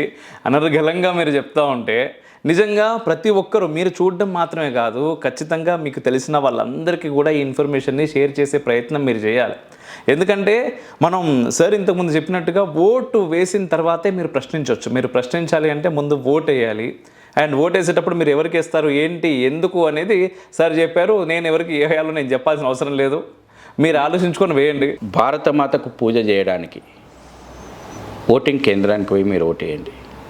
ఓటు అనే పుష్పాన్ని భారతమాత పాదాల వద్ద ఉంచుతున్నామని అనుకోండి. మీరు ఓటింగ్కి వెళ్ళడము, ఓటేయడము మీరు ఈ భారతమాతకు చేసేటువంటి పూజనే భావించండి. ప్రతి ఒక్కరూ ఓటేయాలి. ప్రతి ఒక్కరు ఓటేసేలాగా మనం తోటి వారిని ఆలోచింపజేయాలి. ఒక మేధావి మౌనం ఈ సమాజానికి ఎక్కువ కీడు చేస్తుంది. స్వామి వివేకానంద చెప్పిండు. చాలామంది ఓటింగ్కు దూరంగా ఉంటున్నటువంటి వాళ్ళు చదువుకున్న వాళ్ళే. దౌర్భాగ్యం ఈ మాట నేను చెప్పాల్సి వస్తుంది. నిజం. చదువుకున్న వాళ్ళు 365 రోజులు పెద్ద పెద్ద ఉపన్యాసాలు ఇచ్చేటోళ్ళు, దేశంలో జరుగుతున్న వాటి మీద, పేపర్ న్యూస్లో వచ్చేటువంటి వాళ్ళ మీద, టీవీ విషయాలలో వచ్చేటువంటి చర్చల మీద గంటలు విమర్శలు చెప్పేటోళ్ళు. వీళ్ళు ఏం చేస్తారు, వాళ్ళు ఏం చేస్తారని. ఓటింగ్ రోజు మాత్రం పోలింగ్ బూత్కి వచ్చేటువంటి ఓపిక ఉండదు. ఆ రోజు వేరే పనులు ఉంటాయి. నేను క్లియర్ చెప్పను, ఒక సంఘటన ఖచ్చితంగా చెప్తే సందర్భంగా. ఐటీ సెక్టర్, నేను ఒక అసెంబ్లీకి 2014లో ఇన్ఛార్జిగా ఉన్నా, 2009లో. ఐటీ సెక్టర్ ఎక్కువగా ఉన్నటువంటి ఏరియా అది. ఎందుకంటే నేను చెప్పొద్దని దాన్ని డీటెయిల్ చెప్తలేను. 1000 ఓట్లు ఉంటాయి ఆ పోలింగ్ బూత్ లోపల. 4:30కు మేము ఇన్ఛార్జీలుగా అన్ని బూతులు తిరుక్కుంటూ ఆ బూత్లో ఎన్ని అయినాయి అని పోతే, ఇక పోలింగ్ బూత్ అరగంటలో ముగుస్తుంది, సీల్ చేస్తారనగా అప్పటికి పోలైన ఓట్లు 7. 1000 ఓట్లలో. ఆ పక్కనే ఒక బస్తీ ఉంటుంది, అక్కడ పోలైనటువంటిది 95% పోలైంది. దాని తర్వాత సరే ఇంకేం చేయలేం, టైం అయిపోయింది, పోలింగ్ డేట్ టైం అయిపోయింది, ఆఫీసర్లు క్లోజ్ చేసుకొని పోయినారు. మా అంటే తర్వాత ఇంకో 2-3 ఏమైనా ఎక్స్ట్రా అయితే అయ్యిండొచ్చు. నేను బాధగా వెళ్ళిపోయినాం, ఏంది చదువుకున్న వాళ్ళ యొక్క ఈ విధానం అని. తర్వాత కరెక్ట్గా ఇంకా రిజల్ట్ కూడా రాలేదు, ఇంకా మన దగ్గర మన ఫేస్ అయిపోయింది, ఇంకా కొన్ని ఎలక్షన్లు కావాల్సి ఉండే. ఒక మహిళ పైన అత్యాచారం జరిగింది, క్యాండిల్ ర్యాలీ చేసింది. అయితే అదే ఏరియాలో అనుకోకుండా నన్ను ఆ కార్యక్రమానికి గెస్ట్గా పిలిచారు. మొత్తం క్యాండిల్ ర్యాలీలో ఒక 600-700 మంది ఉన్నారు. క్యాండిల్ ర్యాలీ చేసిండ్రు. మళ్ళీ వాళ్ళందరూ కూడా నిరసన చెప్పి నన్ను మాట్లాడమని చెప్పారు. మీ నిర్లక్ష్యం కారణంగా ఆ అమ్మాయికి అత్యాచారానికి గురైంది, ఆ అమ్మాయికి న్యాయం జరగకపోవడానికి కారణం మీరు. అనేక మంది అమ్మాయిలకు ఈ రకమైనటువంటి అత్యాచారాలకు గురవుతూ బాధితులకు మాకు శిక్ష పడదు, బలాదురుగా తిరగొచ్చు అనేటువంటి ఒక ధైర్యంతో కదా వాడి వాళ్ళ అత్యాచారాలు చేస్తున్నాడు. దానికి మీరే కారణం అని చెప్పిన. అర్థం కాలే చాలామందికి. ఒక నిమిషం, మీరే కారణం అని చెప్పిన. రెండోసారి, మూడోసారి చెప్పిన మీరే కారణం అని. సైలెంట్గా ఉన్నారు. ఎందుకు కారణం అని కూడా ప్రశ్నించలే. ఆ ప్రశ్న కూడా నేనే చెప్పిన. మీరు ఎందుకు కారణం అంటే, ఇటువంటి మానవ మృగాలను నడి రోడ్డు పైన కఠినంగా శిక్షించేటువంటి ప్రభుత్వాలను ఎన్నుకునేటువంటి అవకాశం మీ చేతిలో ఉన్నా, మీరు మీ బద్ధకము అప్పీజ్మెంట్ పాలిటిక్స్ చేసేటువంటి ప్రభుత్వాల ఎన్నికకు కారణమవుతుంది. కాబట్టి ఆ పాపం మీదే. భవిష్యత్తులో మీరు ఇటువంటి క్యాండిల్ ర్యాలీ ఇప్పుడు చేసిరు, ఓకే, అమ్మాయి ఆత్మకు భగవంతుడు సద్గతులు ప్రసాదించాలని కోరుకుందాం. కానీ మరో అమ్మాయి అటువంటి అకృత్యానికి గురి కావద్దంటే, నేను ఈ సమాజ వ్యవస్థ లోపల ఎంత సమర్థంగా పనిచేసేటువంటి ప్రభుత్వాలు ఎన్నుకునే బాధ్యత కూడా నాది. రేపు నా అక్క, నా చెల్లెకు ఈ దౌర్భాగ్యం రావద్దంటే, ఎవరైనా ఒక ఆడపిల్లకి ఈ దౌర్భాగ్యం రావద్దంటే, శాంతి భద్రతలు మంచిగా ఉండాలనుకుంటే అటువంటి సమర్థవంతమైనటువంటి ప్రభుత్వాలను ఎన్నుకోండి, ఓటింగ్కి వెళ్ళండి. ఇదే నేను ఆ రోజు ఇచ్చిన మెసేజ్. మరి ఎంతమంది లోపల మార్పు వచ్చిందో తర్వాత నాకు తెలియదు. బహుశా ఇప్పుడు ఆ సంఘటన గుర్తు చేసి, నాకు తెలిసి ఈ విషయం ఎలక్షన్ల టైం కాబట్టి తప్పకుండా చాలా మందికి మన చుట్టూ జరుగుతున్నటువంటి పరిణామాలకు మనము మన బాధ్యత ఏంది అనేది కూడా ఆలోచన చేయాలి. మనం ఎన్నుకుంటున్నటువంటి ప్రభుత్వాల బాధ్యత ఏందనేది కూడా ఆలోచన చేయాలా. ఖచ్చితంగా అటువంటి ఒక సమర్థవంతమైనటువంటి ప్రభుత్వాలను ఎన్నుకోవాలి. ఖచ్చితంగా గురించి. అండ్ ఫస్ట్ ఆఫ్ ఆల్ ఇంకా ఎన్నో మాట్లాడాలని ఉంది నాకైతే మీతోటి. అండ్ వన్ మోర్ థింగ్ ఏంటంటే, నిజంగా అంటే చాలా వేడిలో, అంటే ఇప్పుడు ఎట్లా వేడి ఉన్నదో మీకు తెలుసు, ఇట్లా రేకుల కింద మధ్యాహ్నం 12 నుంచి 1 గంట మధ్యలో మేము షూట్ చేస్తున్నాము. మాకంటే అలవాటు అయిపోయింది. కానీ సర్జీ, thank you so much seriously. And sorry, మీరు క్షమించాలి, ఇబ్బంది పెట్టాం చాలా. ఈ మాటలు నేను మీ నుంచి అనొద్దని అనుకుంటున్నాను. ఎందుకు అని అంటే, మనందరం కూడా ఒక యజ్ఞంలో ఉన్నాం. నేను అందుకే మొదట్లో చెప్పిన, ఇవాళ మీ ఛానల్ పిలిస్తే నేను కాదనకుండా నేను వచ్చిన. మీరు చేస్తుంది కేవలం మీరు ఇప్పుడు కమర్షియల్గా ఇప్పుడు మీరున్నారు చూస్తున్నాం మనం. మీకున్నటువంటి టాలెంటు, మీకున్నటువంటి అవగాహన కమర్షియల్ యాంగిల్లో పోతే మీరు ఇప్పటికంటే 10 రెట్లు ఎక్కువ సంపాదించుకోవచ్చు. మీకు ఇప్పుడు ఇక్కడ నెలంతా కష్టపడుతుంది కమర్షియల్గా మీ టాలెంట్ తోటి ఒక 2 వీడియోలు చేస్తే మీకు అంతకంటే 10 రెట్లు డబ్బులు వస్తాయి. కానీ దేశహితం, దేశము, ధర్మం మనం చేస్తుంది. మనం కామెంట్లు వస్తున్నాయి అన్నారు కదా, మతం అనేటువంటి సంకుచిత ధోరణిలో ఎప్పుడు కూడా హిందూ సమాజాన్ని చూడకండి. హిందుత్వం ఏ రోజు కూడా ఒక సంకుచితమైన ధోరణి లేదు. విశాలమైనటువంటి హృదయం, అదే సనాతనమైనటువంటి ధర్మం.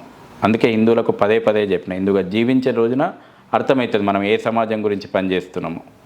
ఇవాళ మీరు పనిచేస్తున్నది మీకున్నటువంటి ఎక్స్పీరియన్స్, మీరున్నటువంటి ఫీల్డ్ లోపల ఆ రకంగా ఒక ఛానల్ను ప్రారంభం చేసి ఇదే ఉద్దేశంతో అహర్నిశలు కూడా కష్టపడుతూ మీరు పనిచేస్తున్నారు. మీ పనిలో ఉడతా సాయంగా మేము చేసేది ఇగో మాకున్నటువంటి 4 విషయాలను సమాజంలోకి చేర్చే ప్రయత్నం చేసినాం. కానీ మీరు నేను అందరం కలిసింది భారతమాత సేవనే చేస్తున్నాము.